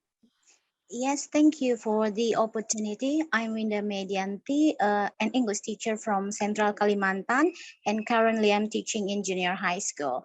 And my question is, this term Merdeka or Kurikulum Merdeka, also new paradigm, it's triggers state of confusion in teacher state of mind. So what I mean by saying that is because we know that we have this learning outcome that we can accomplish in one phase. For example, because I'm teaching in junior high school, so this is phase D, right? So from that learning outcome, we can accomplish that learning outcome in one phase, which is 3 years. Am I right? Yeah, yes. Yes. And then what makes us confused now is that there are so many elements in this new curriculum. I mean, like a budaya positive or positive culture. And then we have also to implement like class agreement, kesepakatan kelas or keyakinan kelas. And then also we still confused about how we can develop learning outcome and then down to the alur tujuan pembelajaran like that you say earlier sequence, and then to the learning purpose, because yeah, we as a teacher, we have to understand the contextual learning environment that we have, also the characteristic of our students. This is really challenging for a student, as you said earlier. So do you have any kind of tips, or I think you can I mean organize another webinar for English teacher to help us to understand this new curriculum better. I think that's all my question. Thank you. Yeah, all right. So the concept of freedom in education context is actually not new. It is not a new paradigm, as I mentioned before, that this has been stated and this has been developed since 1970s. Yeah. So, but Indonesia probably officially uses this term is new. But many countries, for example, like Malaysia, now has also started to use the concept of critical pedagogy in their curriculum to make the graduates not only know about the subject matter that they learn, but also the social situation and social condition around them. And this can be achieved through the development of the curriculum, the critical pedagogy. And one of the principles is that freedom in education. So the concept free is not that they can, is not limited, as I mentioned before. So the concept of free means that the teacher and the students should become learners at the same time. So the students are involved in the planning of the learning process. For example, when the teacher and the teachers do not need to create the capaian pembelajaran because it is already there. What the teacher should do is to create the learning objective, and then these learning objectives should be formulated based on the discussion of the teacher and between the teacher and the students. So in my opinion, this will be very good, because I also once applied this concept, and sometimes I also apply this with my students. For example, now, so are you ready to move to another material in the syllabus? If the students are not ready, so we change the focus of the material for the next meeting, for example, because lesson plan is a plan, it is not a fixed document, so it can change, yeah, based on the negotiation between the students and the teachers. And therefore, for example, when we find something that may hinder us to achieve the learning objective for that day, for example, so we can repeat what is emphasized or what is focused on meeting. So that should be understood by the teacher, and therefore the teacher should read a lot, yeah, should read what happens in other countries, what happens in other schools, what happens by in other areas in Indonesia, for example, what also has been done by other teachers, yeah. So teachers should read and should read the document, because the document also mentions explicitly what the teacher should do and yeah, to achieve the goal, to achieve the learning objectives, and to achieve the learning outcome and learning objectives. So that when the teachers create a tujuan pembelajaran, I think creating a tujuan pembelajaran has been done by every teacher, yeah, for a long time. So this is not new again, but probably in 2013 curriculum, the teachers do not need to create the tujuan pembelajaran because there is already kompetensi inti and kompetensi dasar, and then we just follow what is stated in kompetensi inti and kompetensi dasar, and then we just do the teaching learning activities. But later, when you are already able to create the learning objectives, and then you can choose, for example, which materials that you think best for your students, so you will also become a very smart teacher, and your students will also be will get a benefit from that. Yeah. Okay. Thank you very much, Ibu Emi. I hope that answers the question. Right. So we still have 9 minutes, and I think around 9 or 10 questions here for Professor Emilia. Okay. The question is from Pak Hafiz Nurul Huda. What is the measure of success of curriculum achievement, and how is the curriculum evaluated? Ibu? So yeah, to measure that the curriculum can be achieved is that the students can use the or can achieve the demand that has been targeted in each phase of the curriculum. And the curriculum is evaluated. I think this can be also be seen later. So the teachers can be involved in the curriculum evaluation, whether it is effective or not, whether the curriculum can be applied or not. See, only the teachers can do this. So remember that, as Henry Giroux says, for example, in the United States, teachers should become public intellectuals. It is the teachers who can say that whether or not the curriculum is appropriate, is relevant to their students. So if the teachers are quiet and then they do not say anything about the curriculum, so the government will say that, oh, the curriculum will be okay, will be all right, and then there will not be any change because it is considered as appropriate. But again, the curriculum can be also evaluated from the graduates. For example, can the graduates achieve the target, and then can the graduates use the language, for example, appropriately? Can they have a job, or can they continue their study to universities? For example, can they use English to understand different text types, or can also they use English to express their ideas, to express opinions, whether it is oral or it is written? Yeah, thank you. Okay, thank you. Okay, Pak Hafiz Nurul Huda, I hope that answers the question. Now let's move on to another question. The question actually is quite simple, but I think it needs quite elaborative explanation. Yeah, it's from Bapak Kristu tadi. May teacher break down the capaian pembelajaran based on their students' capabilities? Okay.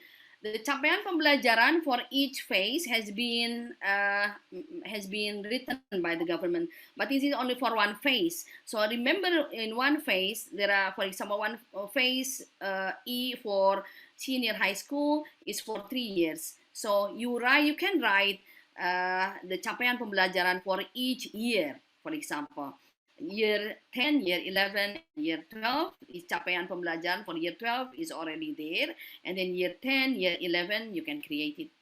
Yeah, based on the text types also. Yeah. Okay, thank you. And then I think we still have 6 minutes. Let's see. Right. The question, the next question actually is on the materials, the teaching materials. The focus of the materials is text. I think the hardest part is how to decide difficulty level of the text for the students, and why only text? Why don't we use audio and others?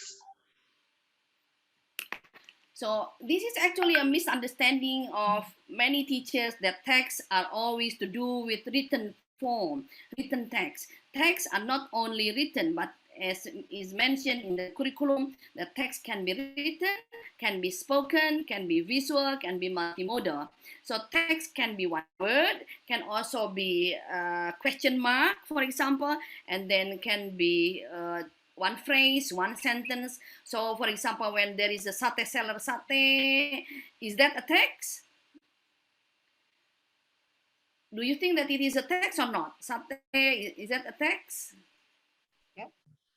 Yes, it is. It is a text. Because why? Because it is meaningful. Because people will not ask the sate seller, hey, what are you doing, Mang? No, no, no. The people will not ask that question because people will, Mang, beli.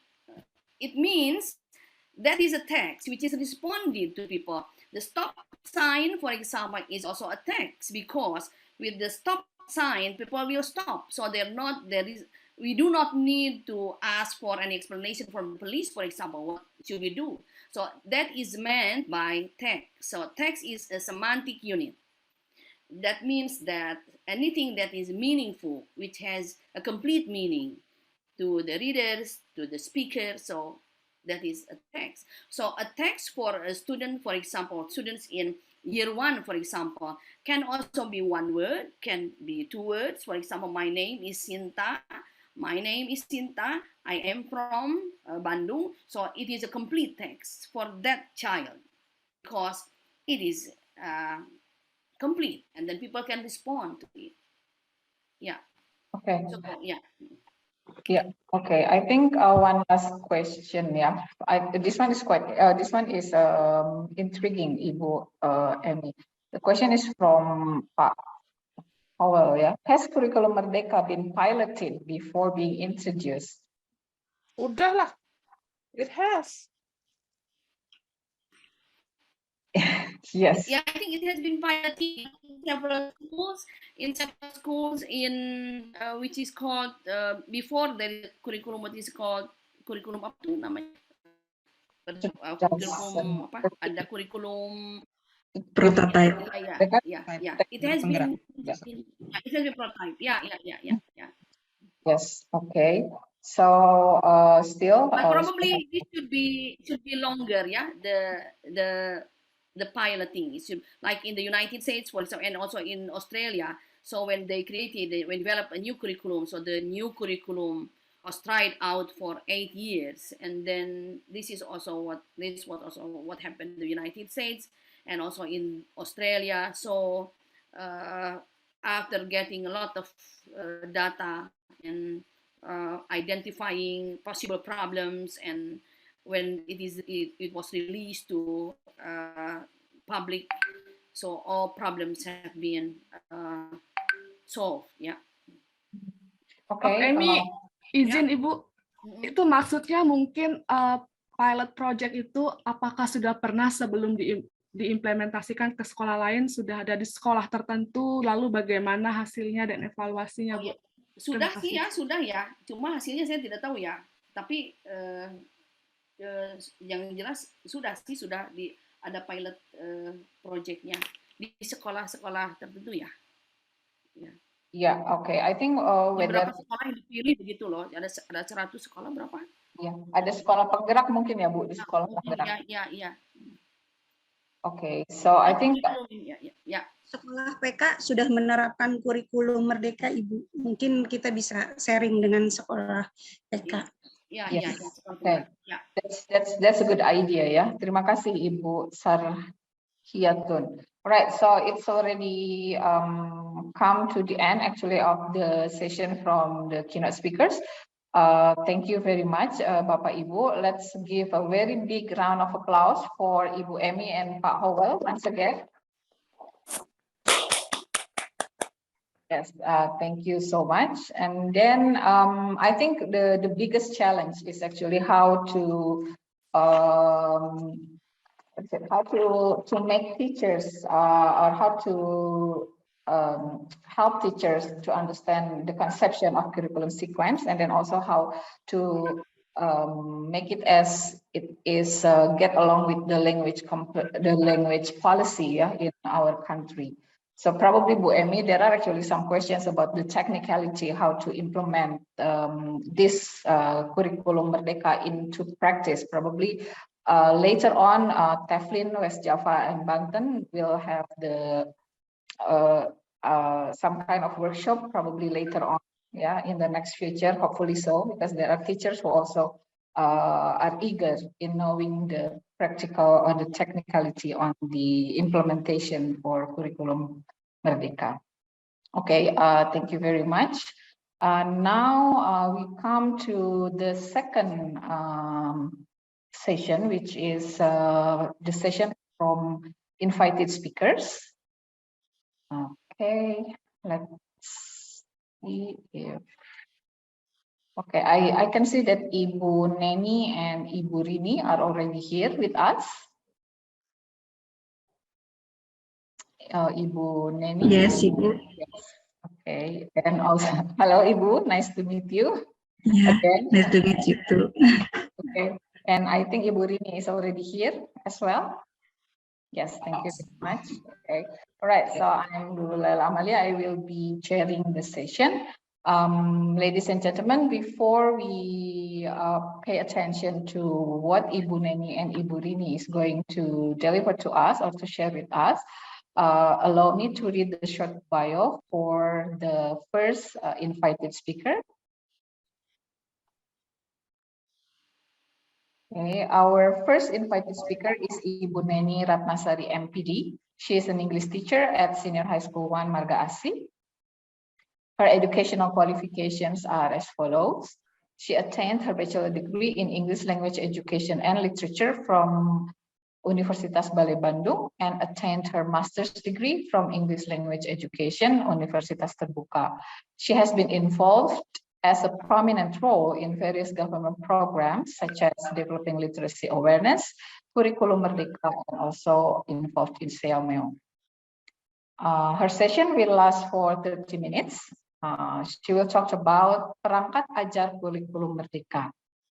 And ladies and gentlemen, please hold your questions until both invited speakers deliver their topics. Ibu Neni, the screen is yours. Ya, Bismillahirrahmanirrahim. Assalamualaikum warahmatullahi wabarakatuh. Pertama-tama, mohon izin untuk share screen dulu. Minta bantuan dari Ibu Vinita.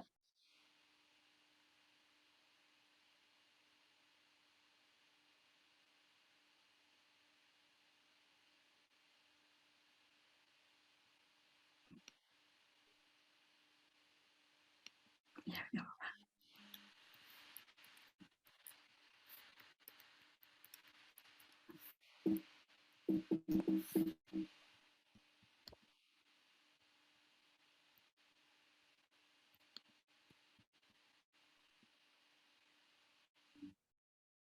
Pertama-tama saya ucapkan terima kasih kepada TEFLIN West Java Banten yang telah memberikan kesempatan kepada saya untuk berbagi informasi terkait dengan perangkat ajar kurikulum merdeka.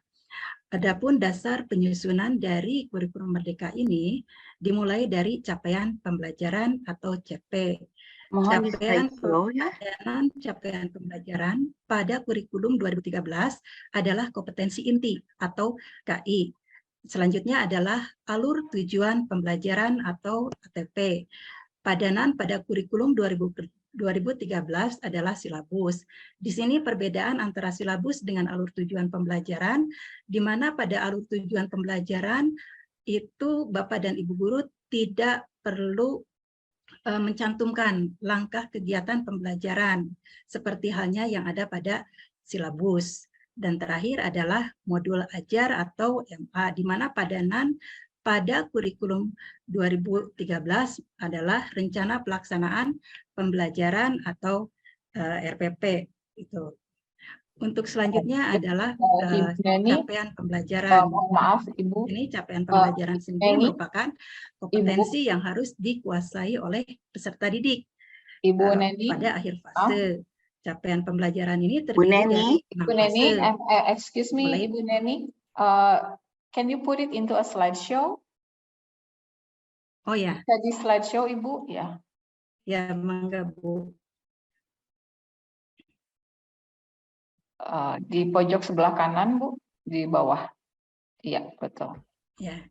Nah, ini untuk capaian pembelajaran itu sendiri terdiri dari 6 fase, dimulai fase A untuk kelas 1 dan 2, kemudian fase B untuk kelas 3 dan 4, fase C untuk kelas 5 dan 6, fase D untuk kelas 7, 8, dan 9, Kemudian dilanjutkan dengan fase E untuk kelas 10 dan fase F untuk kelas 11 dan 12. Nah, ini capaian sendiri atau capaian pembelajaran sendiri ini telah disediakan oleh pemerintah.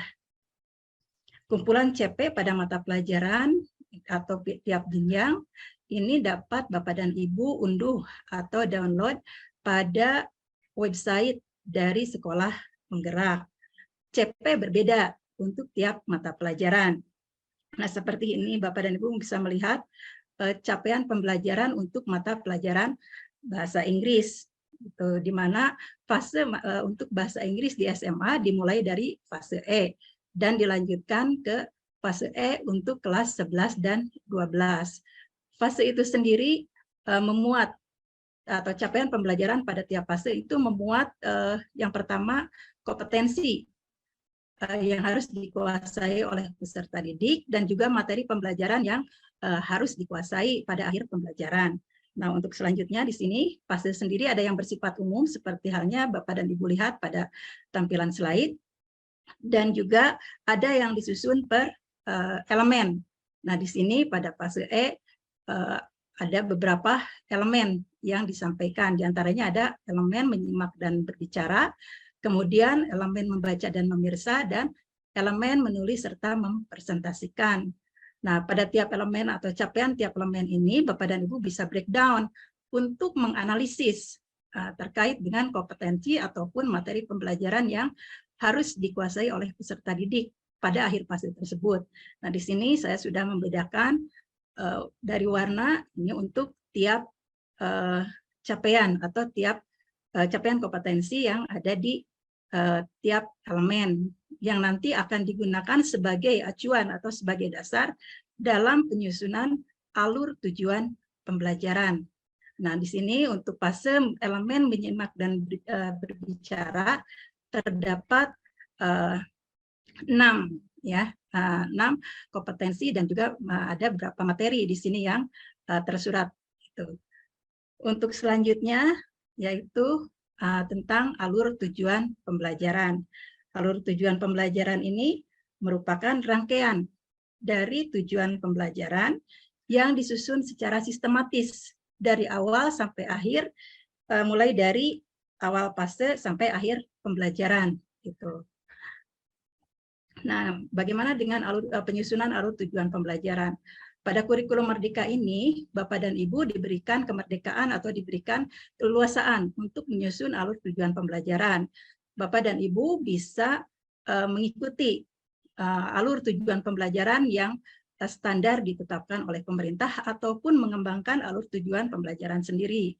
Dalam hal ini, untuk alur tujuan pembelajaran yang saya coba kembangkan, diantaranya memuat informasi tentang identitas, di mana pada identitas ini memuat nama satuan pendidikan, kemudian juga mata pelajaran, fase dan kelas, serta penyusun, nama penyusun. Untuk selanjutnya yaitu memuat capaian pembelajaran pada fase E secara umum dan capaian pembelajaran per elemen. Dilanjutkan dengan tujuan pembelajaran serta materi inti yang tadi telah dianalisis di capaian pembelajaran. Nah, sementara untuk bahan pembelajaran, Bapak dan Ibu bisa menggunakan bahan pembelajaran yang disediakan oleh pemerintah yang terdapat di dalam laman Merdeka Mengajar. Di sana Bapak dan Ibu bisa mencari referensi yang memang sesuai untuk materi yang akan diajarkan oleh Bapak dan Ibu. Ataupun Bapak dan Ibu bisa mencari referensi lainnya yang setidaknya relevan dengan materi inti yang akan disampaikan. Dilanjutkan selanjutnya yaitu informasi terkait dengan profil pelajar Pancasila. Untuk proyek profil pelajar Pancasila ini ada 6 dimensi. Namun tidak semua dari 6 dimensi itu dicantumkan oleh Bapak dan Ibu.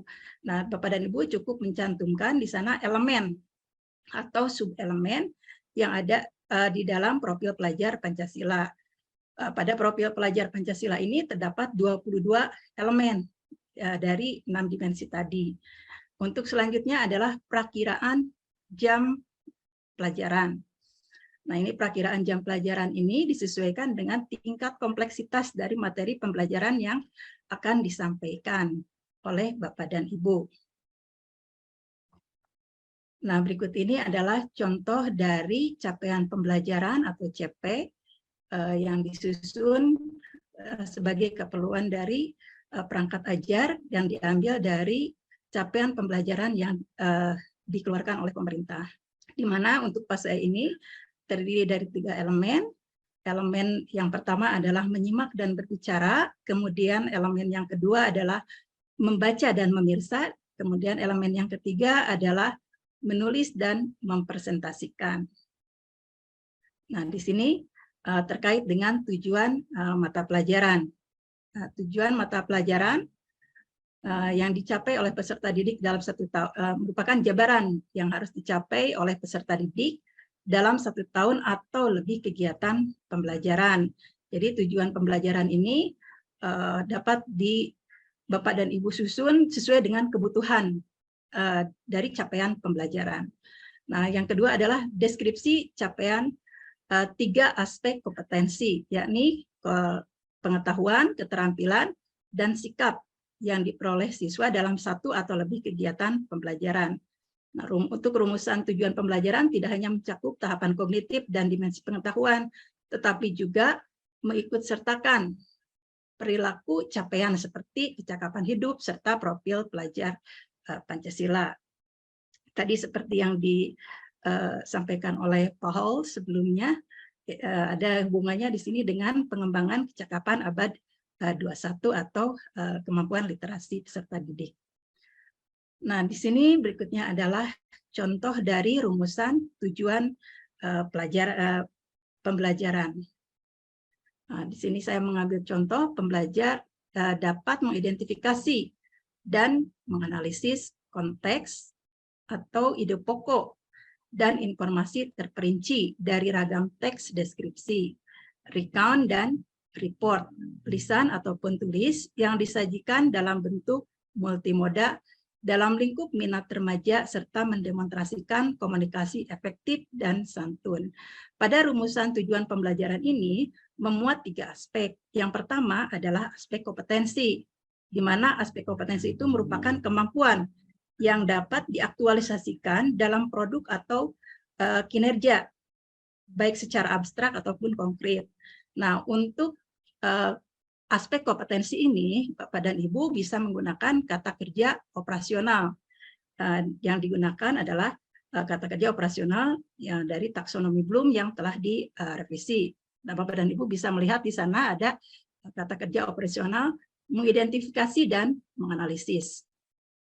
Untuk selanjutnya yaitu aspek konten. Nah, ini merupakan pengetahuan inti atau konsep utama yang harus dikuasai oleh peserta didik di akhir unit pembelajaran. Di sini saya sudah memberikan tanda untuk aspek kontennya, yaitu teks deskripsi, kemudian teks recount, dan juga report, lisan ataupun tulis. Dan terakhir aspek pada rumusan tujuan pembelajaran yaitu aspek variasi, di mana dalam variasi ini merupakan keterampilan berpikir yang harus dimiliki oleh peserta didik untuk mencapai tujuan pembelajaran.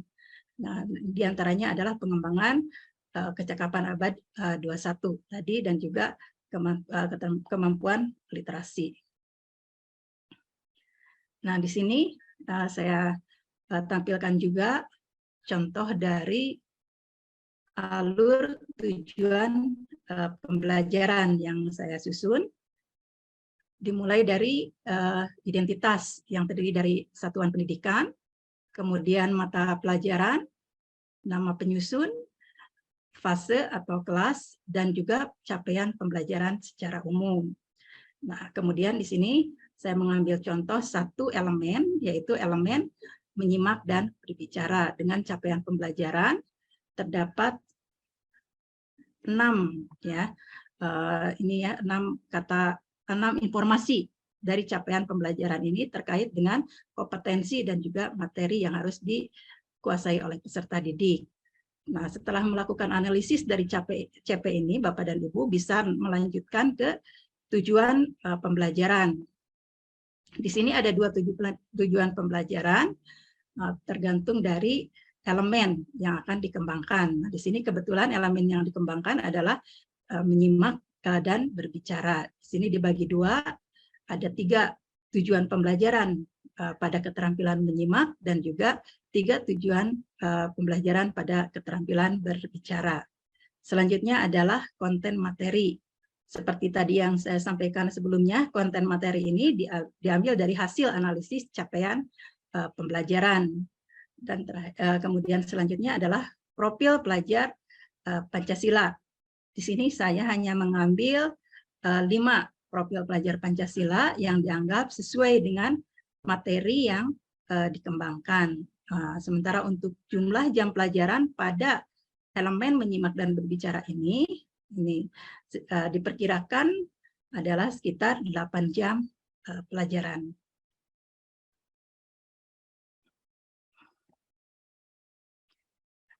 Dari alur tujuan pembelajaran yang telah Bapak dan Ibu dapatkan, untuk selanjutnya kita akan menyusun modul ajar. Nah, untuk modul ajar sendiri, Bapak dan Ibu bisa mengambil versi yang lengkap ataupun versi yang Bapak Ibu buat. Nah, apabila Bapak dan Ibu mengambil versi lengkap, maka di sini ada 3 komponen yang harus Bapak Ibu kembangkan, yang memuat informasi umum yang terdiri dari identitas penulis modul, kemudian kompetensi awal, profil pelajar Pancasila, sarana prasarana, target peserta didik, model pembelajaran yang digunakan. Kemudian komponen inti. Untuk komponen inti terdiri dari tujuan pembelajaran, kemudian assessment, pemahaman bermakna, pertanyaan pemantik, kegiatan pembelajaran. Kalau Bapak dan Ibu lihat di dalam capaian pembelajaran untuk mata pelajaran bahasa Inggris, di sana disampaikan pendekatan yang mungkin bisa diterapkan untuk kegiatan pembelajaran bahasa Inggris, diantaranya adalah pendekatan berbasis teks atau genre-based approach. Artinya, apabila Bapak dan Ibu menerapkan atau menggunakan pendekatan tersebut, maka sintek yang digunakan harus sesuai dengan sintek dari pendekatan berbasis teks. Dan selanjutnya yaitu refleksi peserta didik dan pendidik. Sementara untuk komponen lampiran, terdiri dari lembar kerja peserta didik, yang nanti akan berhubungan dengan assessment atau instrumen untuk kegiatan penilaian. Nah, kemudian ada pengayaan, di mana pengayaan ini diberikan kepada peserta didik yang memiliki nilai kriteria ketercapaian tuntas pembelajaran lebih dari atau tadi lebih begitu. Sementara untuk remedial diberikan kepada peserta didik yang nilai kriteria ketercapaian tujuan pembelajarannya masih belum cukup atau belum sesuai dengan KKTP itu. Untuk selanjutnya bahan bacaan peserta didik dan peserta didik tadi bisa mengambil bahan yang sudah ada atau disediakan oleh pemerintah, ataupun bisa mengambil dari referensi lainnya, atau Bapak dan Ibu sendiri mungkin bisa mengembangkan sesuai dengan kebutuhan atau karakteristik dari peserta didik di mana Bapak dan Ibu mengajar. Dan selanjutnya adalah glosarium yang memuat kata-kata yang belum dipahami atau kata-kata yang mungkin perlu penjelasan, dan terakhir adalah daftar pustaka. Jadi untuk modul ajar itu sendiri tidak ada komponen baku. Jadi Bapak dan Ibu bebas untuk menentukan komponen apa saja yang terdapat di dalam modul ajar sesuai dengan konteks, kebutuhan, dan juga karakter peserta didik. Nah, di sini adalah prinsip penyusunan modul ajar. Di sini ada 4 prinsip dalam penyusunan modul ajar. Yang pertama adalah esensial. Pemahaman konsep dari setiap mata pelajaran melalui pengalaman belajar dan lintas disiplin. Kemudian menarik, bermakna, dan menantang. Artinya dapat menumbuhkan minat untuk belajar dan melibatkan peserta didik secara aktif dalam proses belajar. Berhubungan dengan pengetahuan dan pengalaman yang dimiliki oleh peserta didik sebelumnya, sehingga tidak terlalu kompleks namun juga tidak terlalu mudah, sesuai dengan tahapan usianya. Kemudian yang ketiga adalah relevan dan kontekstual, berhubungan dengan pengetahuan dan pengalaman yang dimiliki sebelumnya dan sesuai dengan konteks di waktu dan tempat peserta didik berada. Dan terakhir, berkesinambungan, keterkaitan antara alur kegiatan pembelajaran sesuai dengan fase belajar peserta didik. Nah, di sini sebagai kesimpulannya, untuk alur atau prosedur penyusunan modul ajar terdiri dari 6 langkah. Yang pertama, analisis kondisi dan kebutuhan guru, peserta didik, serta satuan pendidikan. Di mana di sini guru dapat mengembangkan modul pembelajaran melalui proses analisis kebutuhan peserta didik, kemudian mempertimbangkan sarana-prasarana yang dimiliki oleh sekolah, kemudian juga di sini guru dapat mempertimbangkan kemampuan dan kreativitas yang dimilikinya. Untuk selanjutnya, yaitu identifikasi dan tentukan dimensi profil pelajar Pancasila. Seperti tadi yang saya sampaikan, dari 6 dimensi dan 22 elemen, profil pelajar Pancasila dapat dibagi lagi menjadi sub-elemen. Nah, Bapak dan Ibu bisa memilih elemen mana yang cocok dikembangkan dari profil pelajar Pancasila ini sesuai dengan materi pembelajaran yang Bapak dan Ibu akan ajarkan. Untuk yang ketiga, menentukan alur tujuan pembelajaran yang akan dikembangkan menjadi modul ajar. Nah, tadi selain dari bahan ajar, Bapak dan Ibu juga bisa menggunakan alur tujuan pembelajaran yang dikembangkan oleh pemerintah. Ya, Bapak dan Ibu bisa mengunduhnya di guru berbagi ataupun di platform Merdeka Mengajar, atau misalnya Bapak dan Ibu dapat mengembangkannya sendiri sesuai dengan kebutuhan atau karakteristik dari peserta didik Bapak dan Ibu. Nah, di sini perlu diketahui ini mungkin ada kaitannya dengan implementasi dari kurikulum sendiri di unit kerja atau di satuan pendidikan. Ini ada 3 implementasi kurikulum atau 3 IKM, diantaranya yang pertama itu adalah mandiri belajar, di mana sekolah masih menggunakan kurikulum 2013, namun disarankan untuk menggunakan prinsip-prinsip dari kurikulum Merdeka, seperti halnya dalam pengembangan perangkat ajar. Nah, untuk kurikulumnya sendiri dari kurikulum 2013 ada 2 pilihan, bisa memilih kurikulum 2013 secara utuh ataupun kurikulum 2013 yang disederhanakan atau yang memuat materi-materi yang esensial saja. Gitu. Nah, ini tergantung dari kesepakatan ya dari Bapak dan Ibu guru di satuan pendidikan. Nah, implementasi kurikulum Merdeka berubah di mana sekolah sudah menentukan untuk mengimplementasikan kurikulum Merdeka. Namun sekolah belum mampu untuk mengembangkan atau masih menggunakan alur dari tujuan pembelajaran yang disediakan oleh pemerintah melalui platform Merdeka Mengajar. Nah, kemudian yang terakhir adalah mandiri berbagi, di mana sekolah menggunakan kurikulum Merdeka Belajar atau kurikulum Merdeka dan untuk perangkat ajar sendiri dikembangkan oleh Bapak dan Ibu guru yang bersangkutan. Untuk selanjutnya adalah menyusun modul ajar. Di sini selain komponen inti, guru juga dapat memilih komponen yang sesuai dengan kebutuhan pembelajaran. Dan yang kelima adalah pelaksanaan pembelajaran. Jadi guru melakukan kegiatan pembelajaran sesuai dengan modul ajar yang telah disusun. Gitu. Jadi kalau sebelumnya mungkin kita membuat RPP tetapi tidak menggunakannya, di dalam kurikulum Merdeka ini sangat disarankan Bapak dan Ibu guru melakukan langkah pembelajaran itu sesuai dengan modul ajar yang telah disusun melalui tadi tahapan-tahapan yang telah dilalui oleh Bapak dan Ibu guru. Dan yang terakhir adalah tahapan evaluasi dan tindak lanjut. Jadi setelah Bapak dan Ibu melaksanakan pembelajaran dengan mengimplementasikan modul ajar yang telah Bapak Ibu susun, nah di sini Bapak dan Ibu bisa mengetahui atau mengevaluasi efektivitas dari modul ajar yang Bapak dan Ibu buat, kemudian menindaklanjuti ya untuk pembelajaran berikutnya. Mungkin ada baiknya kalau Bapak dan Ibu juga berkolaborasi, karena di sini salah satu dari karakteristik atau salah satu ya komponen ya dalam kurikulum merdeka diantaranya adalah Bapak dan Ibu bisa melakukan pembelajaran secara reguler, blok ataupun tim teaching seperti itu.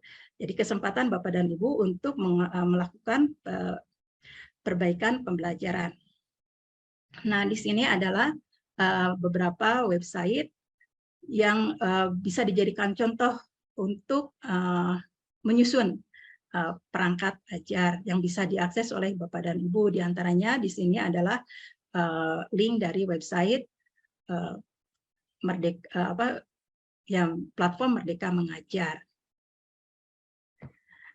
Di sini Bapak dan Ibu mohon izin untuk share screen yang lainnya. Di sini saya akan perlihatkan contoh dari modul ajar yang dikembangkan atau yang saya ambil dari platform Merdeka Mengajar. Di sini ini merupakan perangkat ajar atau modul ajar yang terdiri dari 22 komponen yang memang istilahnya disusun secara lengkap. Nih, kalau Bapak dan Ibu lihat, dimulai dari informasi umum, kemudian tujuan pembelajaran, di sini sampai ke 22 komponen. Mungkin saja Bapak dan Ibu merasa agak sedikit khawatir ya, kita terlalu banyak menyita waktu dalam menyusun modul ajar ini. Tetapi di sini saya juga mendapat informasi bahwa untuk modul ajar yang sederhana, yang hanya memuat kegiatan-kegiatan itu atau informasi inti itu juga sedang disusun oleh pemerintah. Nah, terima kasih Bapak dan Ibu, mungkin itu saja yang bisa saya sampaikan. Terima kasih atas perhatiannya. Wassalamualaikum warahmatullahi wabarakatuh. Right. Thank you very much, Ibu Neni, for the sharing. Yeah, I think it's very details. Yeah, and then, ladies and gentlemen, please give a very big round of applause for Ibu Neni. Yeah, I think many participants actually are asking about the slides. Don't worry, be happy, ladies and gentlemen, Ibu Bapak. The slides will be shared later at the end of this webinar. Yeah, so you will get all the slides from the presenters. Yeah, the keynote speakers and also the invited speakers. Okay. Hold your questions, Ibu Bapak, and we are going to invite the second invited speaker. Before she shared the paper or the topic, allow me to read the short bio of the second invited speaker. Okay, right. Our last, but of course not the least invited speaker is Ibu Rini Setianingsih, S.Pd. M.Pd. She is an English teacher at Senior High School 1, Ciruas, Kabupaten Serang, Banten. And her educational qualifications are as follows.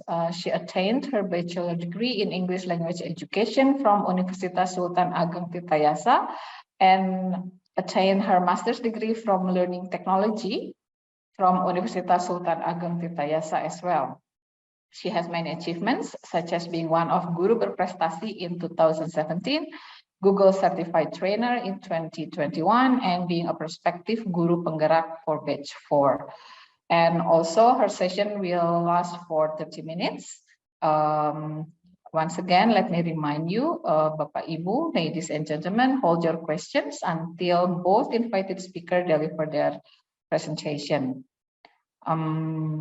Ladies and gentlemen, please welcome Ibu Rini Setianingsih, S.Pd. M.Pd. with Kurikulum Merdeka in the LT context.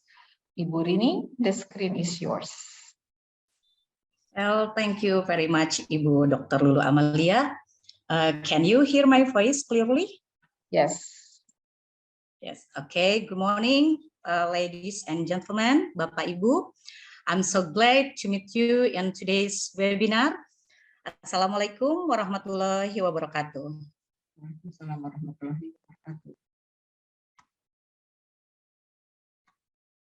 Well, allow me to share screens. Okay. Can you see my slide presentation? Yes, Ibu. Yes, okay. Okay, thank you. Let me introduce myself, even Ibu Dr. Lulu introducing about me. Yeah, my name is Rini from SMA Negeri 1 Ciruas, Banten Province. Today, I would like to share my experience about implementing the Kurikulum Merdeka in English language teaching context, of course. Well, teacher merdeka or guru merdeka, yeah. Before I tell you about my experience implementing Kurikulum Merdeka in English language teaching context, here I show you 3 things that guru merdeka, ya. Sebelum mengimplementasikan Kurikulum Merdeka, tentu kita perlu memahami what is guru merdeka, gitu ya. Okay, the first is commitment to goals, ya. As Ibu Neni, Prof. Emmy said before, yeah, that we have to commitment to goals, yeah.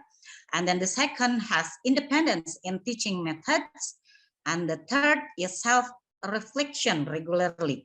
So before we teach, of course, we must formulate goals of our students, what to achieve after carrying out learning. And in Kurikulum Merdeka, as teacher, we need to have independence in determining teaching methods according to the level of students, as we know that teaching at the right level, yeah, and then contextual to the students' daily lives. And then the third, we must do self-reflection, of course, not only the students that should reflect their teaching learning process, but we also as a teacher.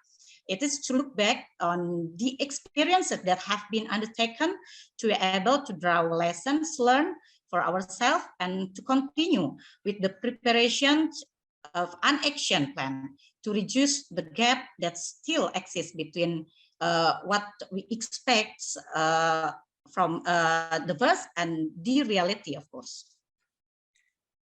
And then next, almost my slide presentation is some pictures because I want to share what I have done in my classroom with all my dear students, of course. Yeah, to create a positive cultures, yeah, such Ibu Winda said before, yeah. Creating positive vibes or positive cultures in our classroom, yeah, and classroom and at school. At the beginning of the semester, this is what I have done with my students, yeah. Me and my students made a class belief or class mutually agreed, yeah, some agreement that we did so that the students were disciplined, which came from the students themselves. Class agreement are made and agreed upon the students and teachers. If the students follow the agreement, then consequences will come from the students. So the students have a responsibility for what they have done. Yeah. There are some steps, yeah, that I have taken when making positive vibes or positive cultures in the classroom with my dear students. Yeah. The first one, me and my students creating a groups, yeah, 4 until 5 students per group. I give an explanation and then I give the explanation about the importance of developing positive vibes in the classroom together with the students, yeah, of course. And then the next step, students discuss with their groups to make the agreements, yeah. And then I distribute some post-it or sticky notes, yeah, the colorful sticky notes, so it makes the students feel happy to see what I have shared to them, yeah. After that, students write their class belief on sticky notes, such as maybe what they want in the classroom to make the positive vibes or positive culture in the classroom. Yeah. And after that, the students stick the sticky note that they have write down on the cardboard, yeah, such in the pictures, yeah. And then me with my students make an agreement on the list of the class that have been made. So positive vibes is creating not from me as a teacher, but it's come from the students. So this is the positive culture or positive vibes. Yeah, I use the word vibes because it's now it's viral. Yeah, vibes culture actually. Yeah, culture of in the school environment. Yeah, the following are photos, documents. Yeah, the application of positive vibes in schools. The positive vibes at school are values, belief, and habits at schools that are in favor of a student, so the students can develop into critical, respectful, and responsible individuals. One form of positive vibe that is developed in school to apply discipline without any threat and without any punishment. So there is no punishment to creating a positive vibes. Yeah, so the student more responsible, more enthusiastic to enjoy English class, of course. Yeah, and then next, this is a diagnostic assessment. Of course, the diversity situation of students make the learning process started. I analyzed the background of students with the diagnostic assessment. The diagnostic assessment is an attempt to obtain information about the condition of student from both cognitive and non-cognitive aspect related to the readiness of student receive the next subject matter and to arrange learning strategies according to the needs of each student. To carry out this diagnostic assessment, I made several questions for the students that were given to students to get to know about their backgrounds, their habits, their readiness, and learning style of students. So they freely they can write down what they want or what they teaching method they want. Yeah, as we see in the pictures that students write about their what is it?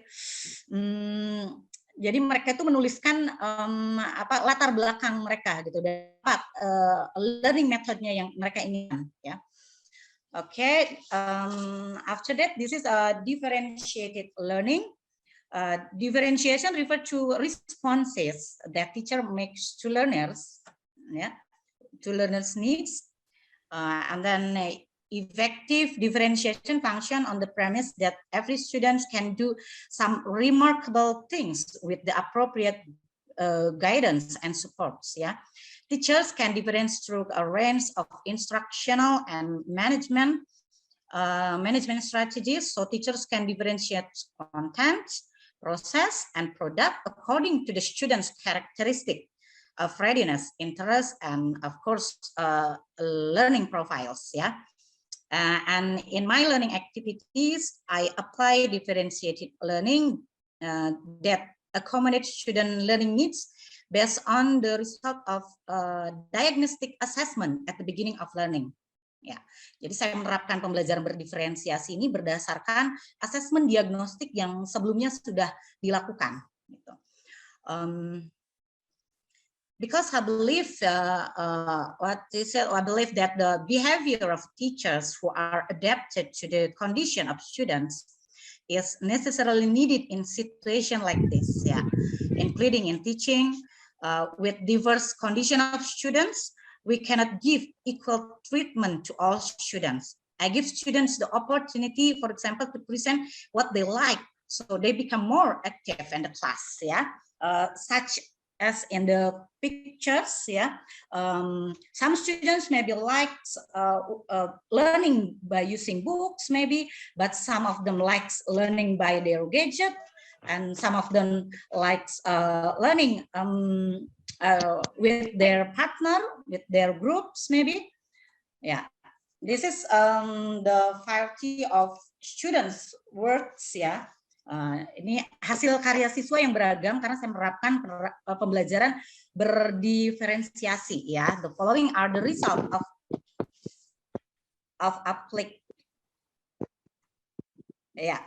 the following are the result of the application of differentiated learning, ya. Jadi karena saya menerapkan pembelajaran berdiferensiasi, siswa bisa merefleksikan atau mempresentasikan sesuai dengan apa yang mereka sukai, ya. This is the variety of student works in the form of comics, cartoon, ya. Jadi mereka itu diberikan keleluasaan sesuai dengan karakteristik mereka, seperti readiness, and then their interest, their and the students profile, ya. So there is a video cartoon. This is my students' results, yeah, and comics, and they also can create by using a styrofoam and so on, yeah. Jadi di pembelajaran diferensiasi ini memberikan keleluasaan pada anak-anak dalam mengekspresikan apa yang mereka dapatkan. Tidak harus selalu mengumpulkan dalam bentuk misalkan video, harus dalam bentuk komik, tapi we give them kemerdekaan tadi, ya. Oke, next. Oke, sorry. This is two main activities and in Kurikulum Merdeka. This is intracurricular. Intracurricular, of course, this is regular learning activities. Yeah, this is regular learning activities. And then this is a co-curricular. Co-curricular is project penguatan profil pelajar Pancasila, as Ibu Neni said before. Yeah. So this is two main activities in Kurikulum Merdeka that I have done. There is intracurricular and co-curricular, and I give some pictures again. Yeah, this is my experience with my dear students in implementing intracurricular in the classroom. Yeah, in implementing English language intracurricular learning, I apply learning in the classroom at the school according to Ki Hajar Dewantara, filosofi Ki Hajar Dewantara, ya. Namely learning that favors students according to the nature of the times, atau sesuai dengan kodrat alam dan kodrat zaman siswa. Even now students learning at schools not in not such as a pandemic situation again, ya, tidak seperti waktu full online learning, but I still use digital. They can use freely their laptop or maybe their smartphone in the classroom, because this is tadi karena sesuai dengan assessment diagnostik, ya, mereka sesuai dengan kodratnya bahwa mereka itu sekarang sudah lekat sekali dengan gadget dan kita tidak bisa memungkiri itu. So I still combine, ya, I use a blended learning in my classroom. I care blended learning method as well as using the learning media of Google Classroom, for example, Google Slides, such as Canva also, and Instagram, yeah. And they really love it, yeah. They really enjoy English class because it's sesuai dengan kehidupan sehari-hari mereka, gitu. The stage of implementing classroom learning by utilizing various learning media, especially Canva application. For example, saat itu, ya, tahapan-tahapan yang saya lakukan. Yeah, sorry, maybe someone's not unmute. Yeah. Okay, students independently read English language and literature, because I teach them not English subject, but sastra English means English language and literature subject matter. Yeah, it's almost same. Yeah, of course. Yeah. For example, the material is about banner and brochure that I have uploaded by using Google Slide into Google Classroom, so they can freely read the material. But I give some instruction to them. I have upload my material, but I give kemerdekaan pada siswa, gitu ya. Jadi saya memberikan kemerdekaan pada siswa, that they can catch the material not only from Google Classroom, they can catch from another resources, ya. For example, rumah belajar from Kemendikbud, or maybe from ruang guru, etc. Ya. Jadi meskipun saya mengunggah materi di Google Classroom, bukan berarti mereka hanya mendapatkan satu resources saja. Mereka diberikan keleluasaan, kemerdekaan, silahkan mencari materi, misalkan sekarang sedang happening waktu itu karena berhubungan dengan COVID, vaksin, and Hari Pahlawan saat itu, dan materinya saat itu teksnya about banner and brochure, ya. Silahkan kalian cari seluas-luasnya from another resources. And then students reflect on the subject matter they have read by expressing it directly in the class. So in the classroom, I ask them to explain, yeah, not me as a teacher that explain about the material, what is brochure, what is pamphlet, yeah, but they can independently, ya, mereka bisa mengekspresikan gitu. Ternyata mereka bisa dengan luasnya mendapatkan pengetahuan dan bisa mengekspresikannya gitu ya. And then I ask them the students to collaborate and communicate ya, or gotong royong in profil pelajar Pancasila, ya, to create digital and contextual banner or brochure according the student choices, gitu. Jadi mereka diberikan keluasaan regarding the current issue or event. Silahkan kalian membuat banner dan brosur, tapi mereka harus bergotong royong. They have to collaborate, communicate by using a digital, ya. For example, I ask them to use a Canva or Google Slide because it's real time. They can collaborate digitally. Even they awalnya mereka tidak tahu how to collaborate in digitally, ya. So I ask them to find out from another resources how to use Canva without tanpa bertatap muka. Mereka berjauhan, mereka seperti masing-masing. If you can see the pictures, ya, the students is tidak terlalu berdekatan, tapi mereka bisa bekerja sama gitu, bisa dengan share linknya, kemudian mereka bisa membuat banner, poster tidak secara sendiri-sendiri, but bisa berkolaborasi gitu. Itu gotong royong juga salah satu profil pelajar Pancasila. Selain itu bisa juga dengan membuat Google Slide dan lain sebagainya, of course, ya. After that, the students can communicate their works, yeah, in the form of banner or brochure to the general public by uploading their brochure or pamphlet to their Instagram. Jadi mereka setelah selesai dibuat brosurnya, mereka mengunggah di Instagram, kemudian I give them feedback, amazing, well done, dan lain sebagainya, and they feel so excited, ya.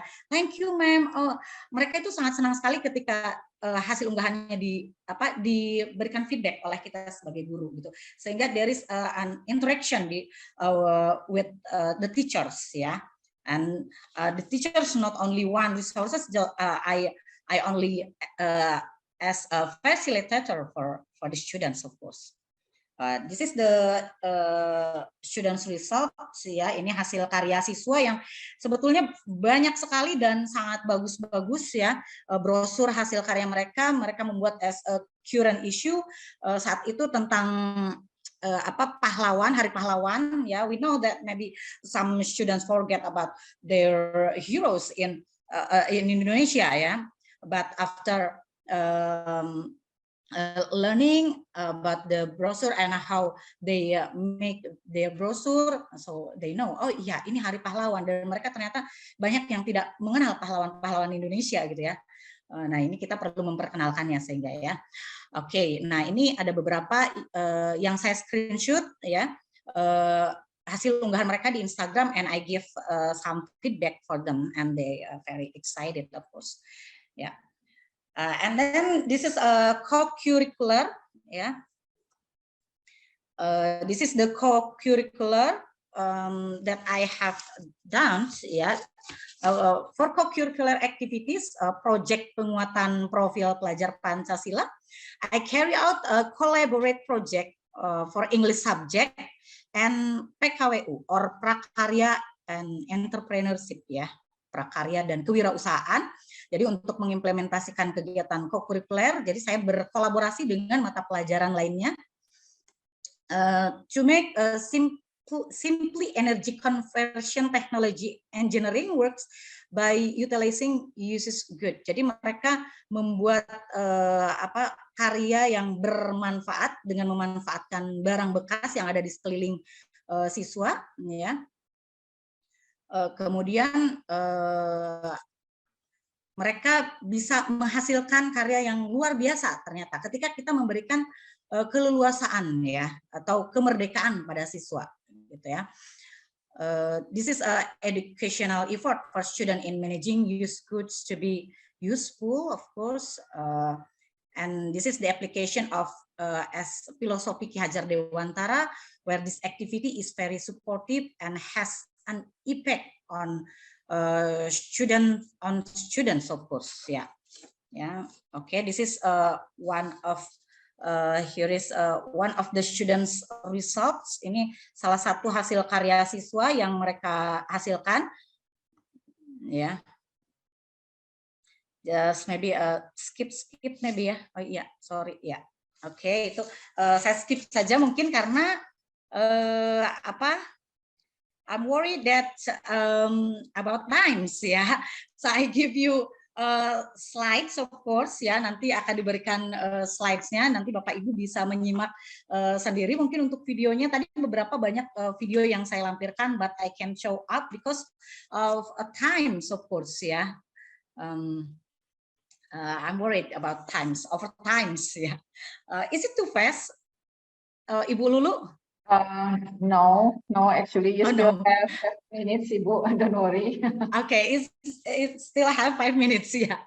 Yeah, I'm worried it will be overtime ya. Tadi untuk kegiatan co-curricular ya, upaya edukasi untuk murid ya, di mana murid bisa secara leluasa, I give them the freedom ya untuk menentukan tema tema dalam membuat suatu karya dari barang bekas menjadi barang bermanfaat. Kalau dalam bahasa Inggris tentu itu bisa menjadi text procedure ya. Kemudian dalam prakarya bisa tentang rekayasa teknologi tentunya. Gitu. Jadi dalam dalam project penguatan profil pelajar Pancasila atau yang disebut dengan P5 itu bisa berkolaborasi dengan beberapa mata pelajaran. Jadi sebetulnya ya kita bisa lebih dari satu, but I only collaborate with PKWU or prakarya ya. Ini juga menjadi refleksi untuk saya ke depannya bahwa sebetulnya kita bisa menggunakan atau bisa berkolaborasi sebetulnya harusnya lebih dari satu. Misalkan dengan mata pelajaran fisika itu bisa ya, fisika, kimia dan lain sebagainya. Karena diimplementasikan di kelas IPS, jadi saya tidak berkolaborasi dengan mata pelajaran fisika or kimia. Maybe it can be collaborate with geography mungkin ya. Gitu. Okay, next this is almost the last ya, of course this is learning reflection ya. As John as a philosopher or psychologist ya said that we do not learn from experience, but we learn from reflecting on. Jadi menurut John Dewey ya, seorang filosofer, kita tidak belajar dari pengalaman, tetapi kita belajar dari refleksi terhadap pengalaman kita. Jadi kita perlu regularly ya membuat refleksi, karena refleksi itu seperti bercermin, seperti saya sudah melakukan ini, seperti kemarin, oh ternyata saya seharusnya bisa berkolaborasi dengan banyak guru mata pelajaran gitu ya. Apa namanya, jurnal ya, bukan jurnal apa ya, link student learning reflection ya, saya tautkan di sini, so Bapak Ibu maybe can see ya, apa refleksi pembelajaran yang sudah siswa saya lakukan, dan juga di kelas ya, bukan hanya guru yang merefleksikan, tapi juga siswa. Kita bertanya what they feel, what they get after learning with me, ya. So they can freely write down or they can say it in front of the class, gitu ya. Jadi mereka bisa secara leluasa mengungkapkan apa yang mereka inginkan, gitu. Nah, ini tentang implementasi kurikulum merdeka yang sudah saya terapkan, Bapak Ibu ya. Dan I think at the most important thing is in learning reflection ini, menurut saya dalam kurikulum merdeka ini justru refleksi pembelajaran hal yang paling penting mungkin ya, itu menurut saya according to me ya, because ya tadi ya, kalau kita itu harus terus belajar, terus memperbaharui diri gitu ya. Oke. I hope it's not over times ya. Okay, Bapak Ibu, because this, I'm as a last presenter, so I want you to write a reflection of today's webinar ya, activities. Please write down maybe one word to show how you feel about today's webinar after participating in today's webinar. Well, Bapak Ibu, maybe you can write down in chat box ya, as our reflection today, of course ya. Well, Bapak Ibu, that's all from me. I would like to apologize for all the wrong words maybe, or my mistaken words. I end with pantun maybe, Bapak Ibu ya. Can I give pantun in the last presenting? Yeah. Ibu, of course. Of course ya, okay. Because pantun is in bahasa, so it will be in bahasa Indonesia ya. Okay. Buah duku, buah nangka. Dicari orang dari hal mahera. Implementasi kurikulum merdeka, wujudkan karakter profil pelajar Pancasila. Well, once again, makan durian bersama Elvi Sukaisi. Cukup sekian, terima kasih. Wabillahi taufiq walhidayah. Wassalamualaikum warahmatullahi wabarakatuh. Waalaikumsalam warahmatullahi wabarakatuh. Very interesting, Ibu ya. You closed it with pantun ya. It's one of the culture that sometimes we forgot that we actually have one. Okay, ladies and gentlemen, again, please give a very big round of applause for Ibu Rini and also Ibu Neni for the presentation. Very interesting, yeah. I learned a lot from all the presenters. Right, so we have around 15 minutes for the question and answer session. Many participants actually are asking about the slides and also the attendance list. The attendance list has been shared in the chat box, and then also the slides. The slides will be shared later at the end of the webinar. Yeah, don't worry, Ibu Bapak, you will have all the materials from today's webinar.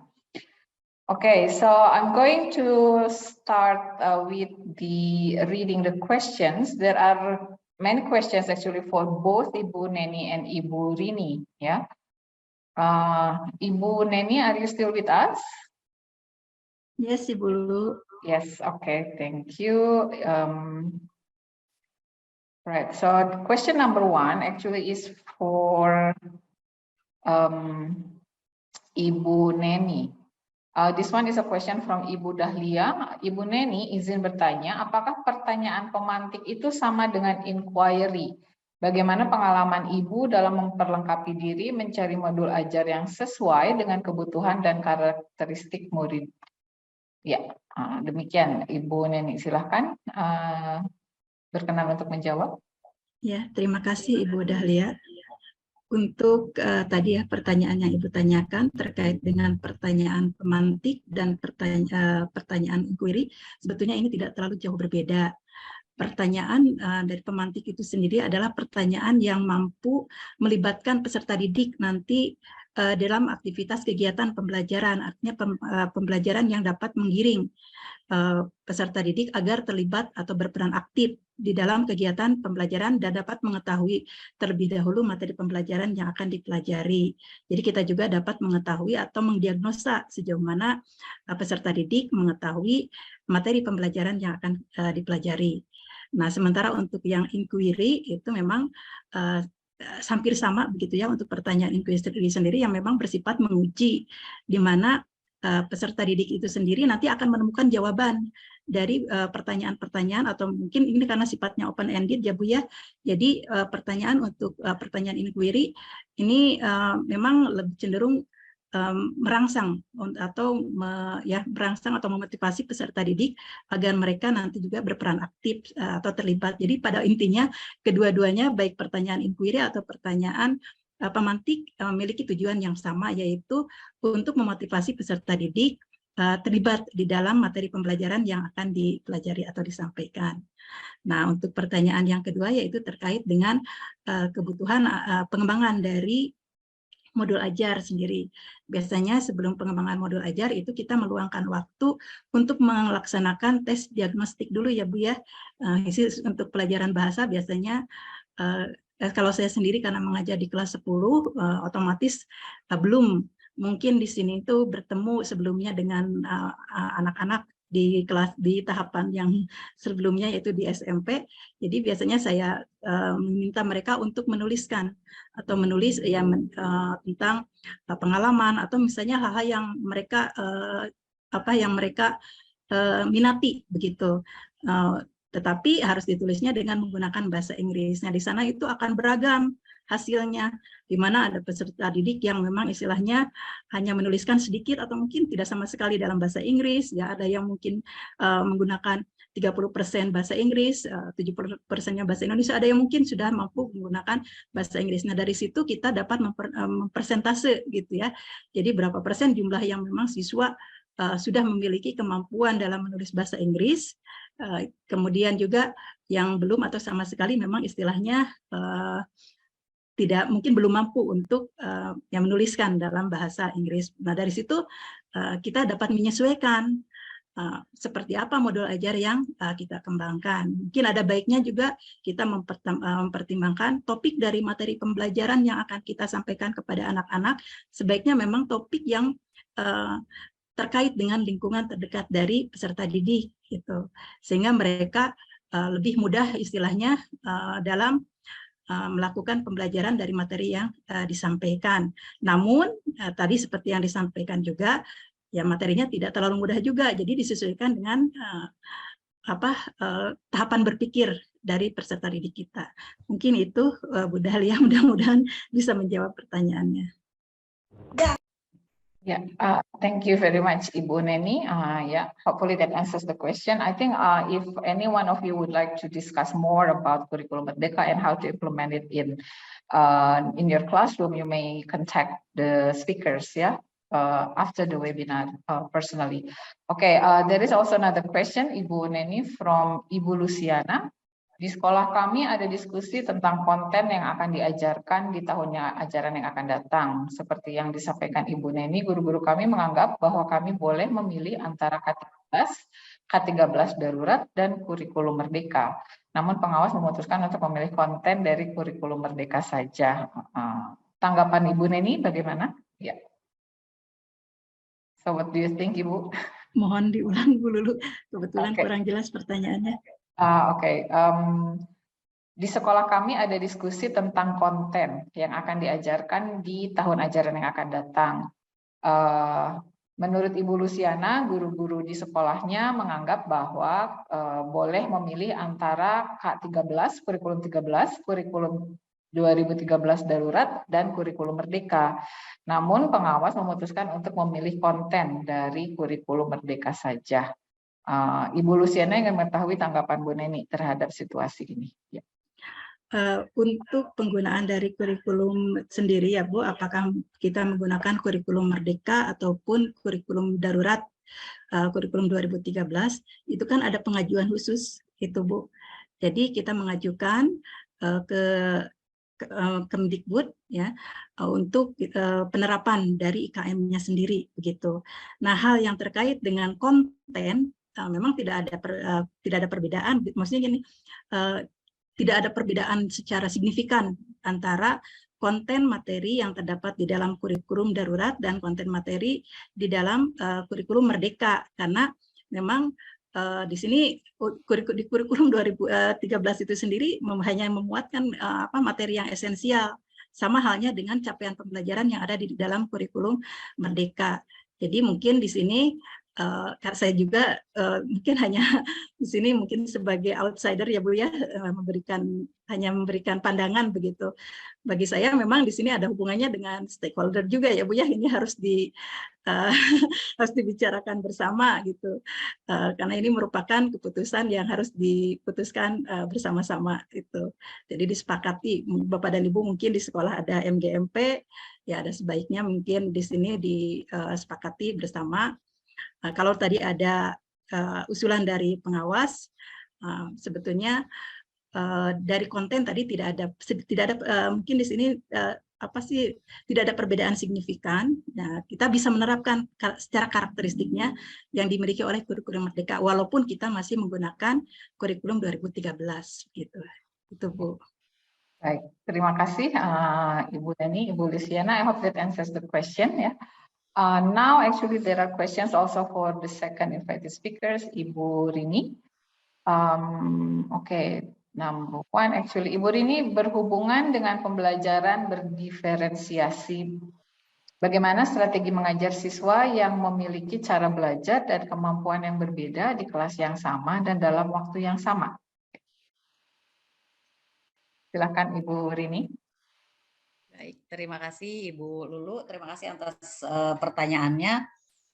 Tadi kalau tidak salah saya mengulang lagi ya, bagaimana strategi menerapkan mengajar siswa yang memiliki cara belajar dan kemampuan yang berbeda. Oh ya, di kelas yang sama dan dalam waktu yang sama. Ya. Iya, oke. Jadi memang kemampuan anak pasti berbeda-beda, keinginan berbeda-beda. Bagaimana kita bisa mengatasi perbedaan tersebut ya? Bagaimana kita mengatasi perbedaan? Tentunya di awal kita sudah melakukan asesmen diagnostik ya, sehingga kita tahu kemampuan mereka.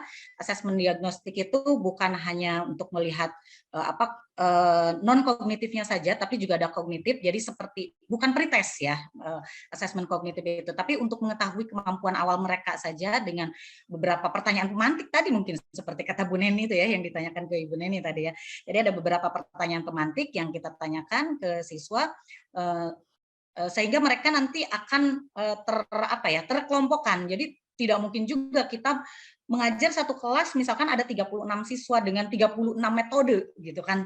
It's so impossible ya. Jadi dengan kemampuan anak yang berbeda-beda, kita memberikan asesmen diagnostik di awal, baik itu gaya belajar yang mereka inginkan ataupun kemampuan awal mereka, nanti kita akan mengetahui sehingga kita akan mengelompokkan gitu. Jadi kita nanti akan mengelompokkan mungkin gaya belajarnya sama-sama auditory nanti kan, dari 36 siswa pasti ada yang sama kan, nggak mungkin berbeda semua gitu. Nah, di kelompok tersebut nanti mereka akan belajar dengan teman-teman yang sama gitu. Misalkan sama-sama menyukai audio visual.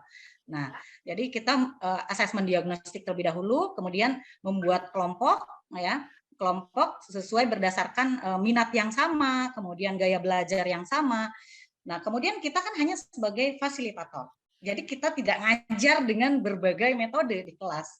Itulah kurikulum merdeka, justru memberikan kemerdekaan pada gurunya, kemerdekaan juga kepada murid. Silahkan mereka justru mencari sumber informasi sesuai dengan minat mereka.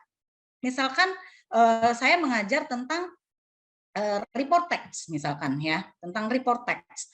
Mereka saya hanya berikan silakan di sini ada video, tapi bukan berarti kalian harus yang Miss Rini kirim aja di Google Classroom. Kalian boleh mencari contoh report text from another resources dengan apa yang mereka sukai gitu ya, sesuai dengan minat mereka, based on their interest of course ya. Kemudian kalau mereka, aduh saya kurang suka membaca di gadget terus, saya butuh buku, silahkan di perpustakaan tersedia. Alhamdulillah di perpustakaan Semancir banyak sekali buku tersedia. Mereka bisa meminjam buku tersebut dengan gratis gitu ya. Kalau yang hobi dengan buku seperti tadi ada beberapa siswa yang satu kelompok dengan tumpukan buku karena memang mereka suka dengan buku gitu. Jadi kita di kelas tidak perlu mengajar dengan banyak metode, kita hanya memfasilitasi mereka. Maunya mereka seperti apa? Jadi kalau saya seperti itu, maunya seperti apa silahkan. Yang penting topik besarnya sesuai tujuan pembelajaran, misalkan materinya tentang report text, ya udah mereka bisa mendapatkan dari berbagai sumber dengan berbagai metode. Kemudian mereka merefleksikannya, menunjukkan pemahaman mereka tentang report text pun kita berikan keleluasaan, kemerdekaan pada mereka. Silahkan kamu presentasikan apa yang kalian ketahui tentang report text, tentang contoh report text-nya, mau dalam bentuk video kartun, mau kalian presentasi langsung di kelas, mau hanya di karton misalkan, silakan. Sehingga nanti karya mereka itu akan beragam justru. Tidak terpacu hanya kalian harus menulis di karton ini gitu. Udah zaman dulu kan gitu.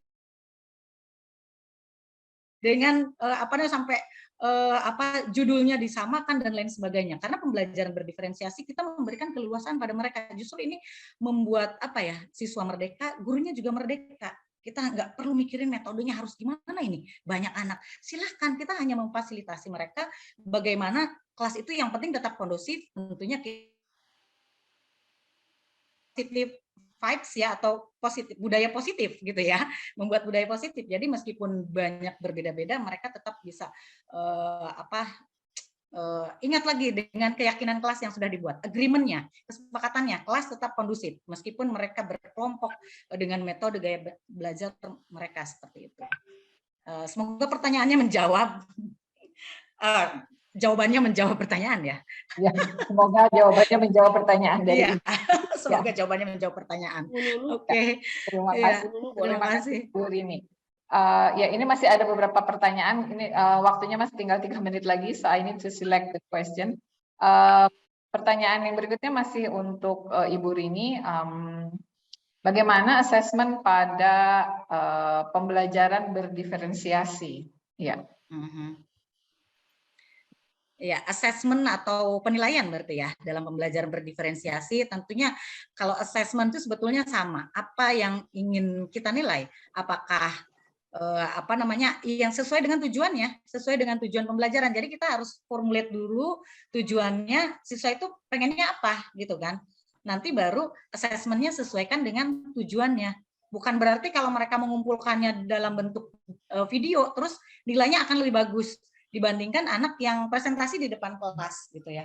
Jadi kembali lagi ke tujuannya gitu. Jadi asesmen disesuaikan dengan tujuannya. Tujuannya inginnya apa? Siswa dapat memahami teks recount. Berarti ya cara mereka memahaminya, mengungkapkan pemahaman mereka kan berbeda-beda. Ada yang saya langsung ngomong aja di depan gitu, berbicara di depan, saya dengan menggunakan Google Slide, ada yang membuat video kartun karena saya malu mau ngomong di video itu nggak bisa, tapi saya paham tentang report text, boleh nggak saya membuatnya dalam bentuk video kartun? Of course gitu ya, dan mereka akan lebih senang dan hasilnya itu beraneka ragam dan ya kita menilainya nggak pusing. Kalau menurut saya lebih senang gitu ya, karya mereka ternyata luar biasa, itu beyond our expectation bahkan ya. Oke, baik, terima kasih. Ini ada yang raise hand, siapa ya? Sebentar, saya lihat dulu. Oh, Ibu Emi. Ya. Ibu Emi, mau bertanya, Bu? Atau menambah? Memberikan sedikit tambahan ya, Ibu, kepada Ibu siapa Ibu? Ibu Rini ya. Bu Rini, ya. Jadi seperti yang saya katakan tadi bahwa kita harus berhati-hati dengan konsep bahwa kita sebagai fasilitator ya. Jadi misalnya bahwa kita itu tidak bisa sebagai fasilitator penuh, jadi bergantung pada kapan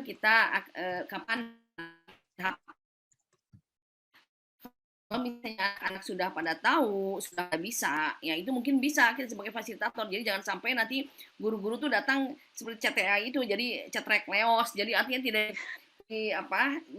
anak-anak tidak dibimbing. Nah, jadi seperti tadi ya definisi dari kurikulum itu bahwa students itu gain knowledge under the teacher's guidance ya. Nah, itu jadi seperti kata John Dewey, kata semua itu juga bahwa peran guru itu adalah untuk membimbing muridnya. Nah, jadi ini juga yang dari hasil berbagai penelitian konsep learner center yang disalahartikan oleh guru-guru bahwa guru biarkan murid yang menentukan apa yang dipelajari dan sebagainya, tidak bisa karena anak-anak itu kan bukan ahli.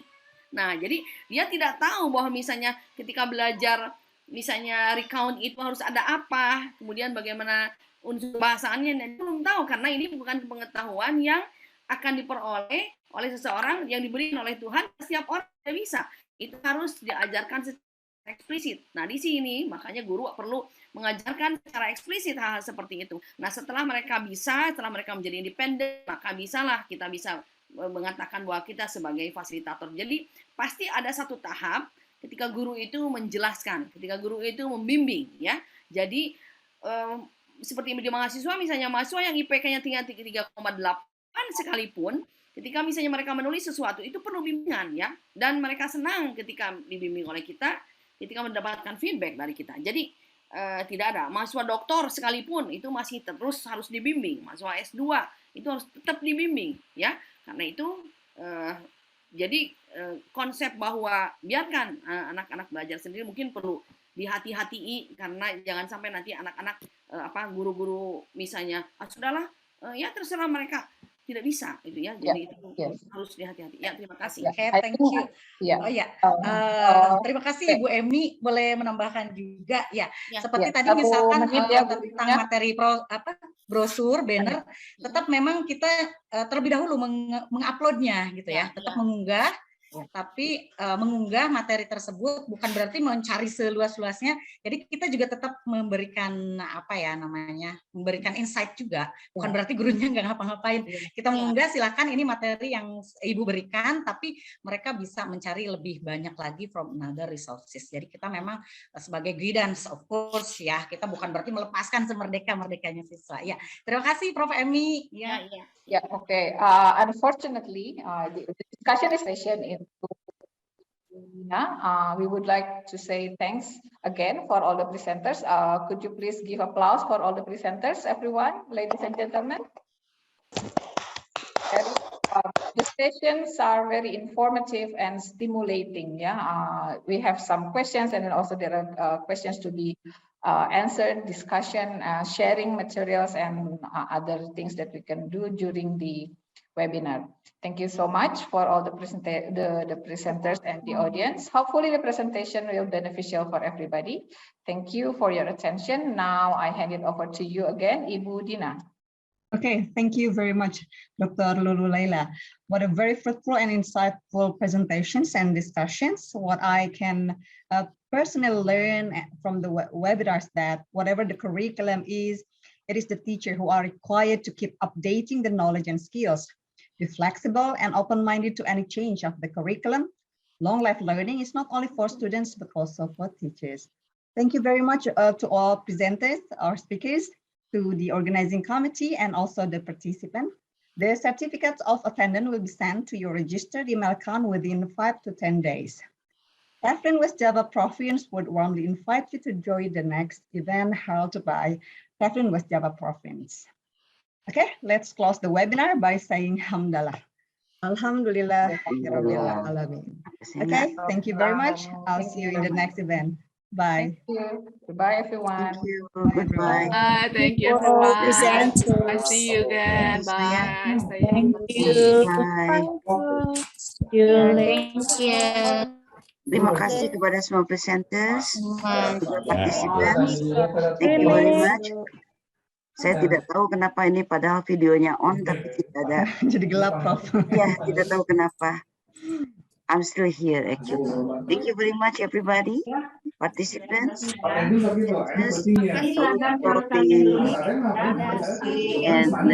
moderator also. Thanks. Of course, the technician, Bu Vinita and Pak Lukman, thank you very much. Thank you very much, Ibu. Ini kenapa wajah saya tidak ada ya? Padahal saya on ini. Iya, Bu.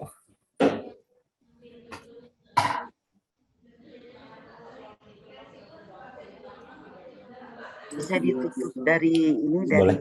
Dari host, Bu, ya? Dari host aja. Ya, mangga. Terima kasih, Bapak Ibu. Assalamualaikum. Waalaikumsalam warahmatullahi wabarakatuh.